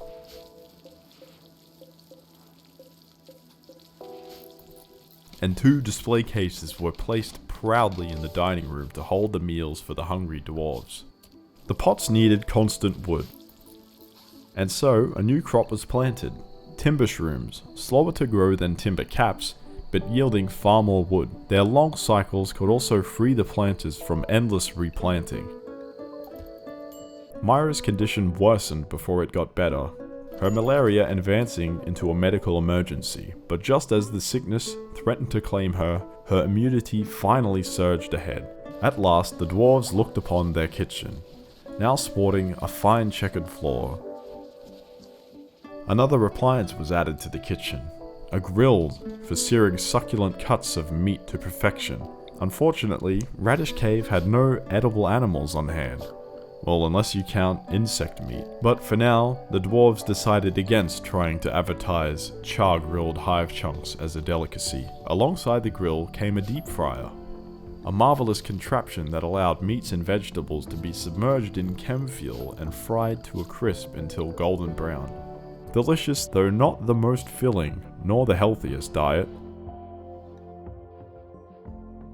Starry, unfazed, finished another batch of soups and proudly hauled them into the dining room, where they vanished almost instantly. With all these new appliances blazing away, the kitchen was becoming an oven in its own right. To prevent the cooks from being cooked, a ceiling fan was installed, pushing away the stifling air. Myra once again went into labor, giving birth to a healthy boy named Glenn. On the martial front, more heavy SMGs were queued for production, along with flak vests, helmets, jackets, and pants.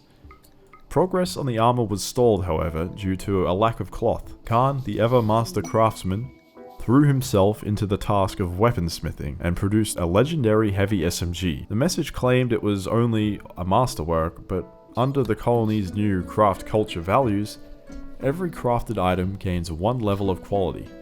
In short, legendary by dwarven decree. The weapon was engraved as always with Khan's peculiar symbolism. The demand for food, however, showed no sign of slowing down. 3 more soup pots were added to the kitchen just to keep up with the dwarves' relentless appetites. Fortune then struck. A long-awaited bulk goods trader, Tactful Interstellar, contacted the comms console. Dangerous Luciferium was sold off, along with piles of ruined armor and clothing, netting nearly 2,000 silver.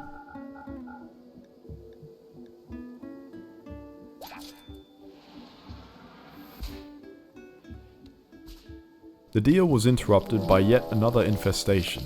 With 5 hives erupting from below, the dwarves fell back to their old strategy of corralling the insects into a doorway and unloading with a storm of SMG fire until all were reduced to twitching corpses.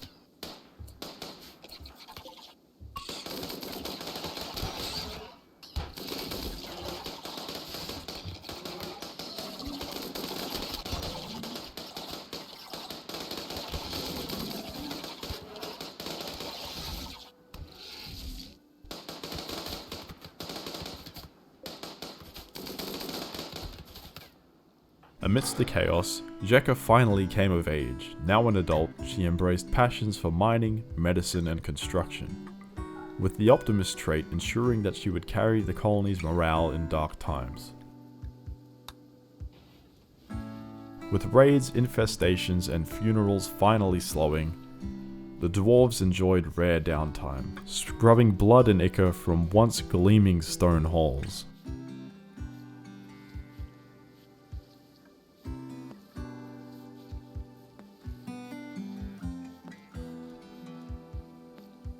It was during this claim that wild men stumbled into the colony's exhaust shaft. 3 Stoneborn, near genetic kin to the dwarves of Radish Cave. Colrune, with an unshakable passion for art. Braz, a dedicated crafter. And Dothos, a sturdy constructor and miner. Starry, the colony's best animal herder, was sent to tame them. Her first attempt with Dothos fell flat. A poor choice of words, perhaps? And the second, with Colrune, ended no better. The failures sparked fury among the wild men, who turned on each other in confusion and rage.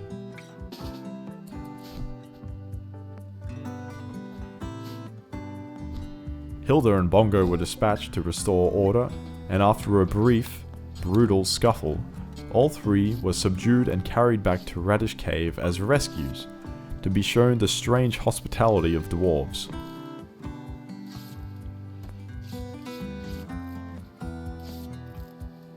The strategy worked. Braz joined first, followed by Colrune, and finally Dothos, after a successful taming attempt.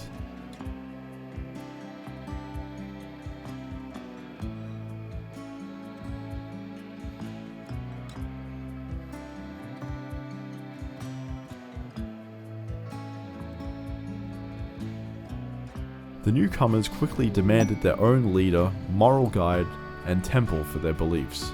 Their demands were ignored. Instead, Myra performed a conversion ritual on Braz, drawing him into the Deepborn faith. The ritual was flawless, masterful, and Braz's soul shifted without resistance.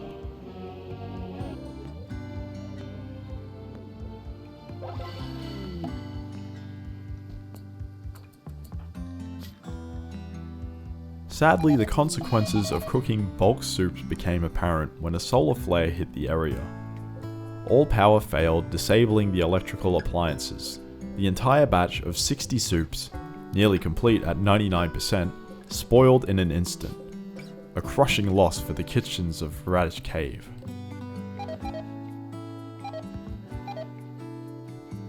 Soon after, the dwarves faced a unique threat not yet encountered. An off-map mechanoid cluster with a psychic droner. A drop pod launcher was hastily assembled to send Hilda the Brave toward the source. Though dwarves and Stoneborn are psychically deaf, the baseline blood of some of the colonists left them vulnerable to the droner's effects. Perhaps it was this influence that drove Davidson into a tantrum aimed directly at the fabrication bench, one of the colony's most sacred tools. Luckily, Jekka was nearby and arrested Davidson before irreparable damage could be done.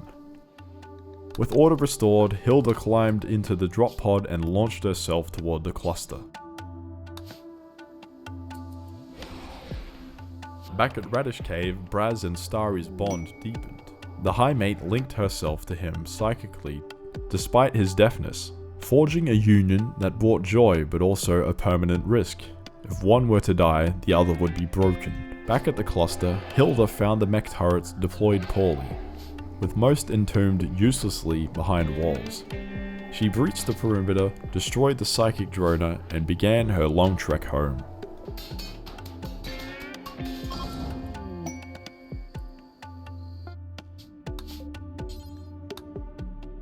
Yet the world itself turned hostile.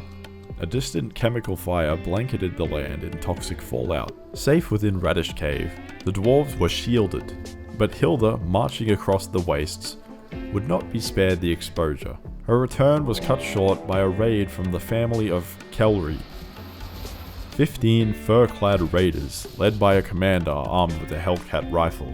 Once again, they bugged themselves into preparing inside the walls. Chaos followed.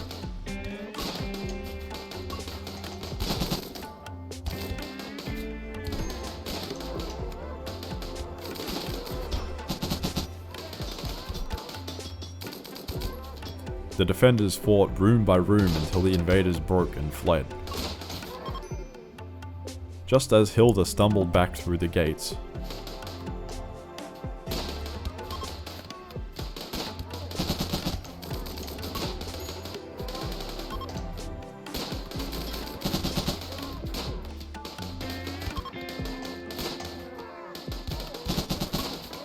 their leader, Martin, was captured alive, his skills in animals, social, and medical work making him too valuable to waste. Defender Industries, a bulk goods trader, buzzed the comms console. Starry seized the opportunity, selling raider tatters and narcotics to acquire 2 cows, future sources of meat and milk for the ever-hungry kitchens.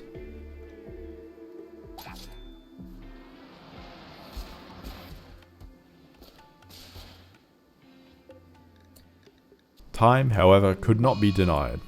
Tony reached his 65th year, age stealing his strength.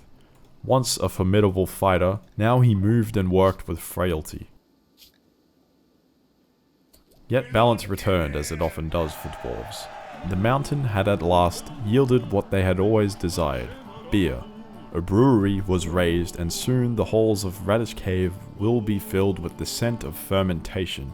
A massive new mining operation was undertaken by all able hands. The plan?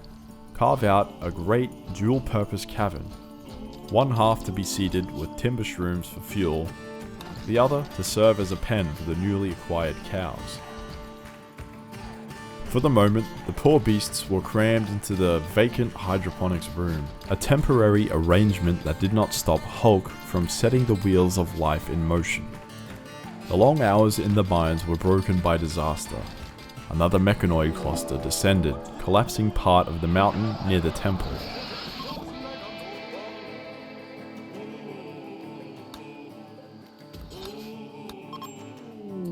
Meanwhile, Martin's imprisonment came to a swift end. With his charm and the beautiful trait revealed, it was only a matter of time before he was welcomed among the ranks of Radish Cave. His Hellcat rifle was returned to him, and the dwarves gained not just a skilled fighter, but a figure who lifted morale by his very presence. Then came a new scheme from the Pig People. A siege, clever in theory, laughable in practice.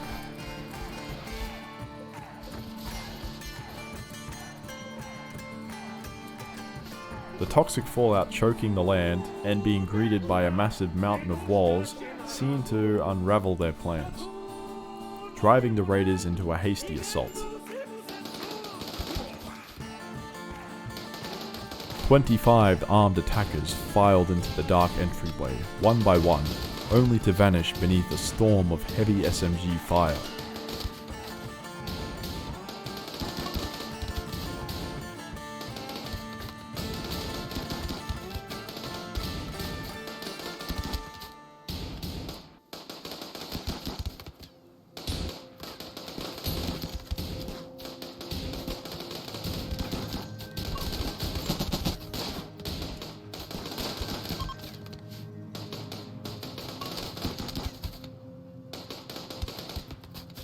Even so, the fight revealed shortcomings. The defenders decided to move the entry closer to the kill hole, ensuring every raider would be well within range when the next assault came. The colony is moving along nicely, from a simple hole in the earth to a bustling dwarven stronghold. What was once nothing but bare rock and damp tunnels has become a fortress alive with purpose. Kitchens steaming with feasts, workshops ringing with the sound of hammer on steel, and the temple whose walls are etched with stories of their struggle. The halls no longer feel like survival's last refuge, but the beating heart of a people carving permanence out of stone. Each new chamber is more than space, it is a declaration. The mountain is being tamed, bent, and shaped into something unmistakably dwarven. The Reddish Cave is no longer merely reacting to the world's dangers, it is preparing to stand against them, to endure and thrive. For every raid, every mechanoid incursion, every swarm of insects clawing at their doors, the Stoneborn rise stronger, more united, more determined. A smelter was finally installed in the workshop, its furnace blazing as the dwarves set about melting down the mountain of steel slag that had long collected in the drop zone.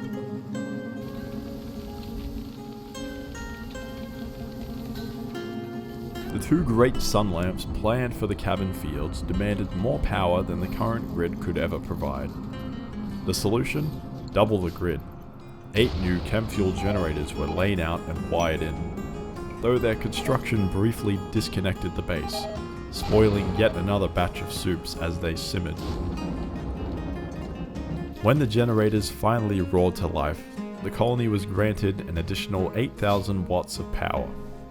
Soon after, an unusual offer arrived. The merchant syndicate called for aid. 2 large groups of raiders were to be fought off for a handsome reward. 7 syndicate soldiers were even dispatched to Reddish Cave in preparation for the attack. Yet the hours ticked by, and then a full day, and no raid ever came. Their mercenaries lingered in the halls for a time, serving as an odd but welcome boost to security. Meanwhile, the cows were finally released into the massive, newly dug cavern, no longer confined to the cramped hydroponics room. With their release, work immediately began on the basins.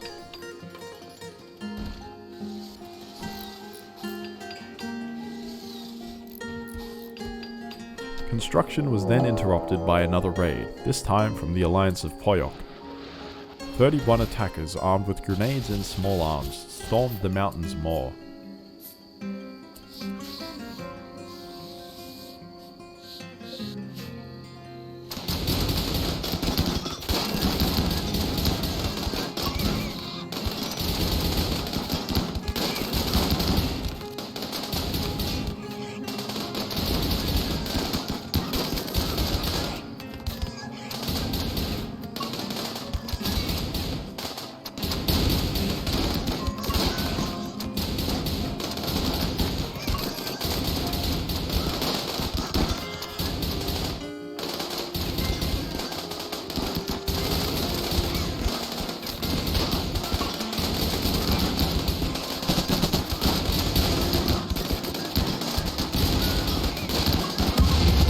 One grenade blast tore through their own ranks, and under the dwarves' gunfire the invaders broke, scattering into the darkness.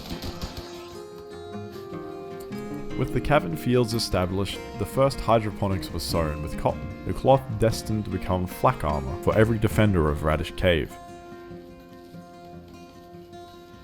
Kimberly then came of age at 10 winters, gaining passions in intellectual pursuits, construction, and medicine. She became a fast learner, promising much for the future. In the temple, another great shift was taking place. Dothos, one of the wild men, was targeted for conversion. Myra's ritual shook his certainty by 35%, and with it came a new development point. 11 of 12 now gathered. To push for the final spark, the dwarves held a Deepborn celebration.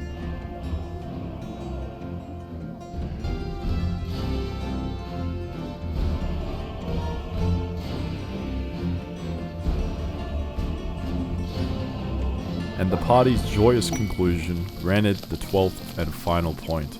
The Deep-born ways were reformed. From this day forward, the dwarves of Radish Cave became a people of revelry. Party life was etched into their creed, a fitting path for those who carved joy from stone.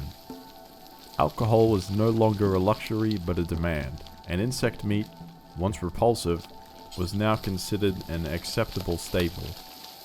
Their ideology had grown alongside their stronghold. The dwarves will slowly get more and more upset the longer they go without alcohol, so the hydroponics were switched over to growing hops, the key ingredient to brewing beer. The barrels to hold the fermenting wort would be housed behind the generator room. Kimberly was then given the grim duty of mass cremation, the dumping zone now overflowing with desiccated raider skeletons.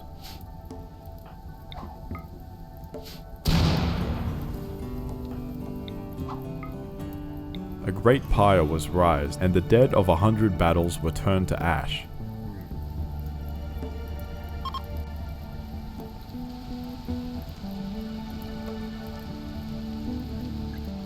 But resources were tight, with only 700 mushrooms left, and barely 20 cooked meals. The burden on the planters grew heavy, and the time had come to butcher the stockpiled insect corpses and cook them up, for both the dwarves and the cows whose hunger seemed endless. Meanwhile, 20 barrels were planned for the long-awaited brewing of beer. Before they could be filled, however, another off-map mechanoid cluster appeared, this one anchored by an EMI dynamo, instantly shutting down all power in the stronghold. The halls went dark, machines fell silent, but the cooks carried on. Grills and stew pots needed no electricity, and the kitchen fire did not falter.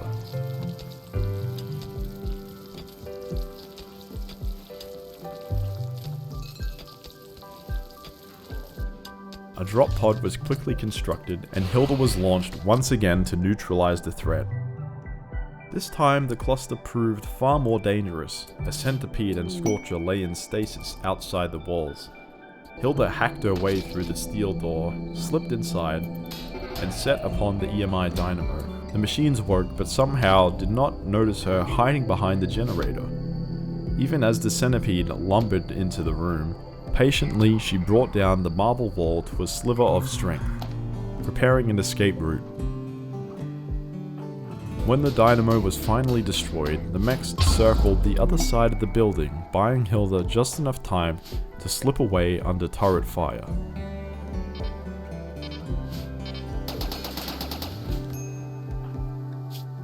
Back in Radish Cave, the 7 soldiers provided by the Merchant Syndicate finally departed, their presence little more than a short-lived curiosity. Another wild pawn approached soon after. Cutter, a waster, skilled in planting, she was tamed without protest, swelling the ranks once more. No sooner had she been settled than a raid struck from the Black Delta settlement. 40 attackers in a human waves assault. Luckily, they attacked immediately rather than waiting to prepare, allowing the defenders to cut them down piecemeal before they could overwhelm the halls.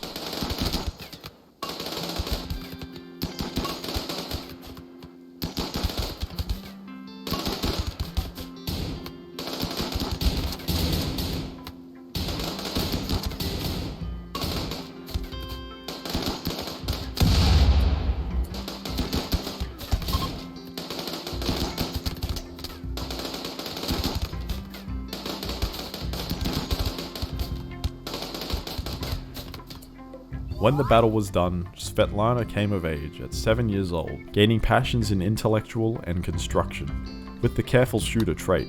3 days have passed, the dwarves were already growing restless. They demanded alcohol as their right, yet no brew had touched their lips.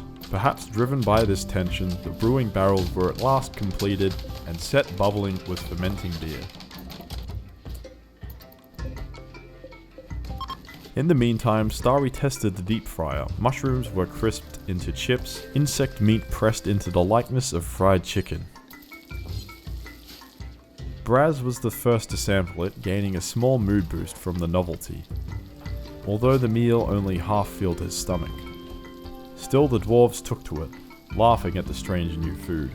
Then finally the day came. The first barrels of beer were ready. Braz again acted as the colony's willing test subject. The others soon followed, filling the dining hall with cheers. When the short bender ended, Hilda, still tipsy, constructed the final hydroponics array. It was switched off for now, the power grid still strained, but the infrastructure was in place. Myra went into labor once more, giving birth to a healthy boy. He was named Marco. Perhaps one day he would carve his own path into the kitchens of Radish Cave. Meanwhile, the fungal soil conversion was complete. Timber shrooms were sown across the cavern floor, a field of sturdy growth to fuel the colony's kitchens.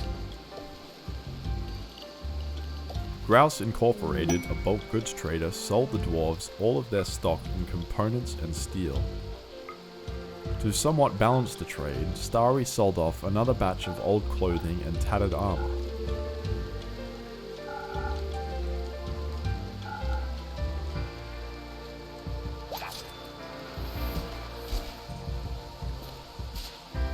With this new influx of materials, 5 additional generators were planned to power the long-idled hydroponics arrays.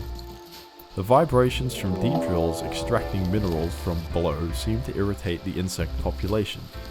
They surfaced through the boreholes, but they were exterminated as swiftly as they appeared, leaving the tunnels clear once more. Once the generators were built and fueled, the hydroponics finally roared to life, the hum of electricity filling the shuriken with a promise of food and growth. With this newfound abundance, the colony turned its attention to the construction of a lavish dining hall. A grand wooden table became the centerpiece. Boren's inspired creativity, transforming the wood and gold into a legendary masterpiece.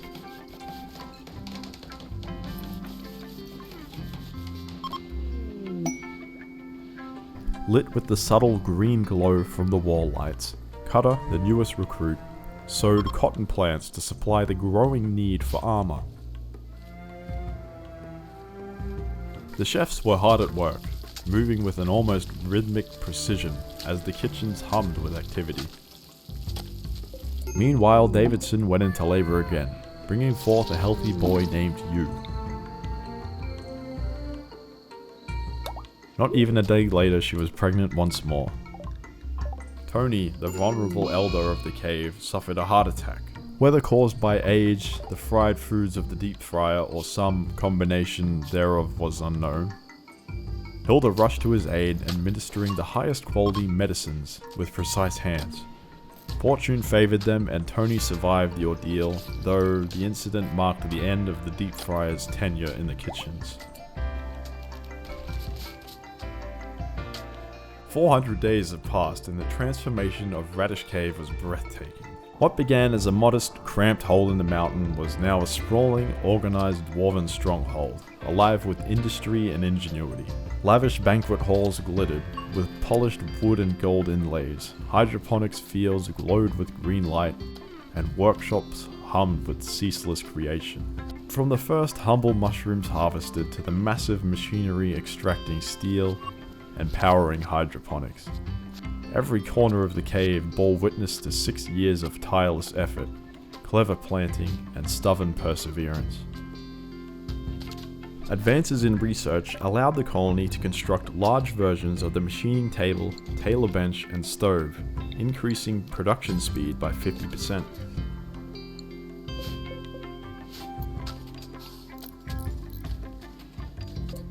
Peace was short-lived. A mechanoid raid, the first in a long time, descended upon the colony. 48 scythers dropped from the sky, forcing a mad dash to the entrance of the kill hole.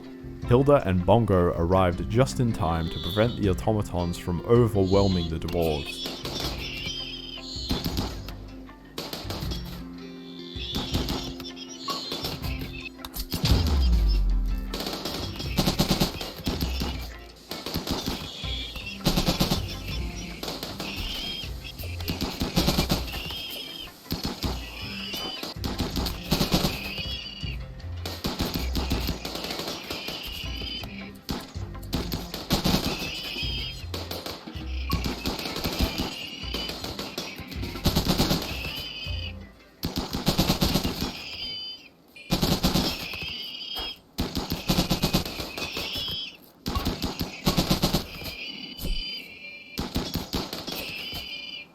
Several mechs landed in the walled area of the scanner. Their deconstruction left to the concentrated firepower of the colony's defenders.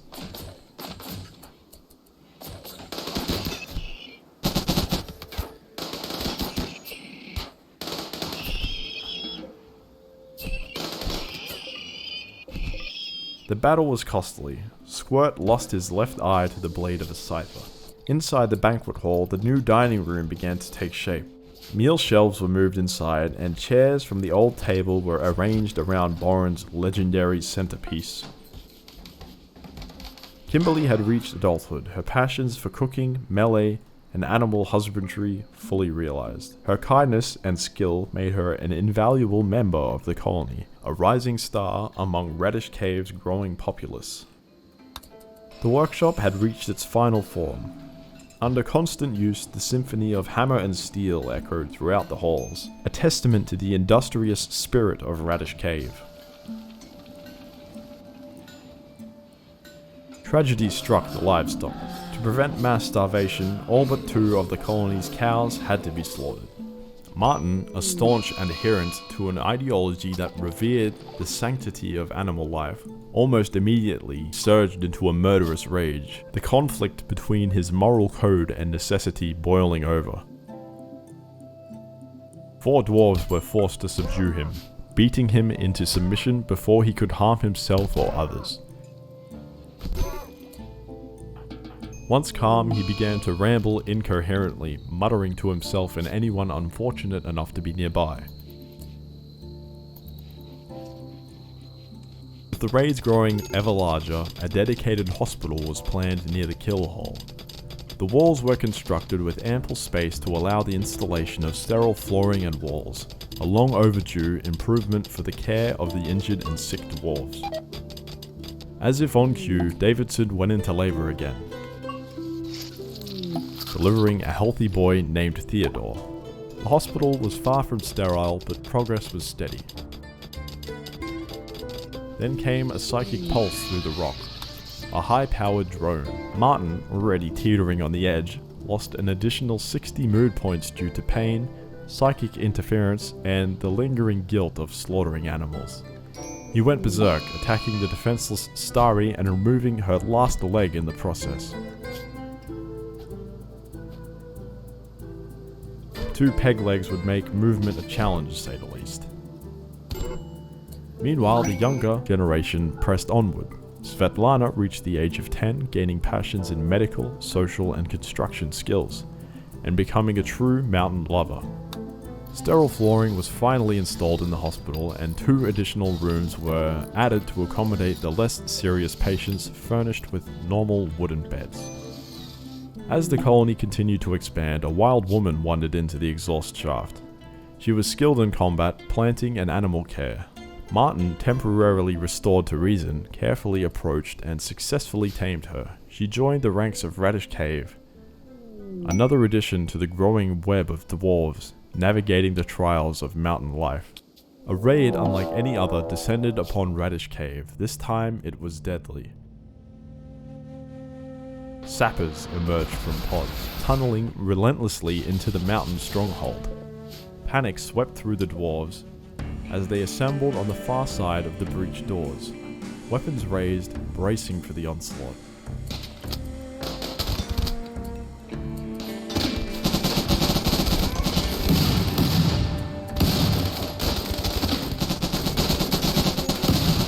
Close quarters combat favored the intruders. Toxic grenades and gas filled the hallway with lethal haze. Myra, Cutter, and Fam were the first to fall. Children fled to the kitchen, but Svetlana was caught in a burst of LMG fire, leaving her severely wounded. The counterattack was swift, rescuing Myra, Cutter, and Fam, who were rushed to the newly finished hospital. But it was too late for Myra. She bled out on the way, becoming the first of the dwarves lost in a long time. Chaos reigned. The raiders tunneled into the barracks through the fields, setting the rooms ablaze.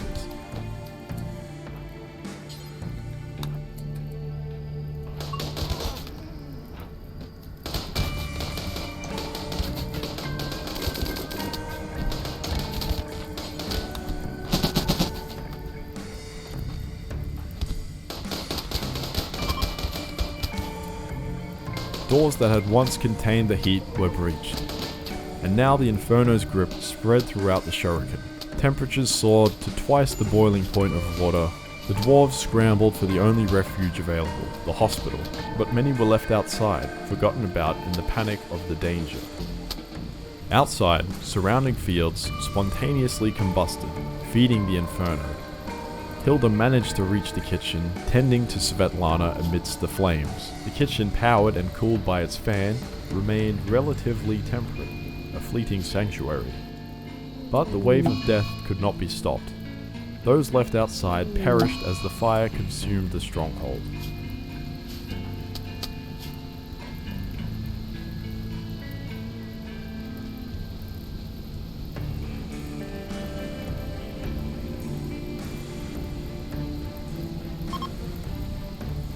The Inferno ignited the chem fuel storage, amplifying the disaster. Jekka and Tony were next, downed in the hallways during the mad dash to the hospital. In the midst of the chaos, Hilda broke. Grief and fury transformed into a berserk fury, attacking Glenn and Svetlana in the kitchen.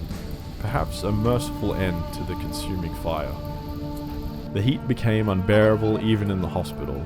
Chem fuel generators exploded, sending another wave of death through the colony. Svetlana, Glenn, and Kata were lost, followed swiftly by Martin. Those who still could move attempted to flee across the colony. Kate, Squirt, and Davidson tried to escape, only to be downed almost immediately by the overwhelming wall of heat. Khan, Braz, Kimberly, Boren, Colroon, and Bongo fell in turn.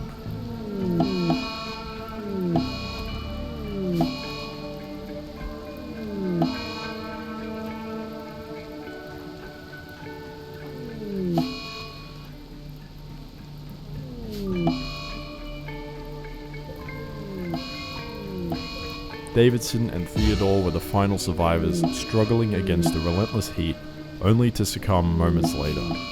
With their deaths, the dwarven way of Radish Cave ended, burned away in a cataclysmic blaze, leaving nothing but smoke and ash, and the echoes of a once thriving mountain stronghold. Radish Cave was more than stone and steel. It was a home, a heart, and a testament to dwarven perseverance. Here the dwarves were born, grew, and shaped the mountain into a thriving stronghold, carving dreams from stone and nurturing life within its walls. They faced mechanoids, famine, and chaos, yet they built, they fought, and they loved. Kitchens simmered, halls rang with laughter, and the halls of Radish Cave were filled with courage, passion, and the indomitable spirit of its people. Though the flames claimed the stronghold, the legacy of Radish Cave lives on, in every stone, and in the memory of those who dared shape their destiny against all odds. The Radish Cave may have fallen, but it will never be forgotten. And so ends the tale of Radish Cave, from humble beginnings to a sprawling stronghold. The dwarves carved their story deep into the bones of the world, until the mountain itself became their tomb. Thank you all for watching. Your support and comments mean more than you know.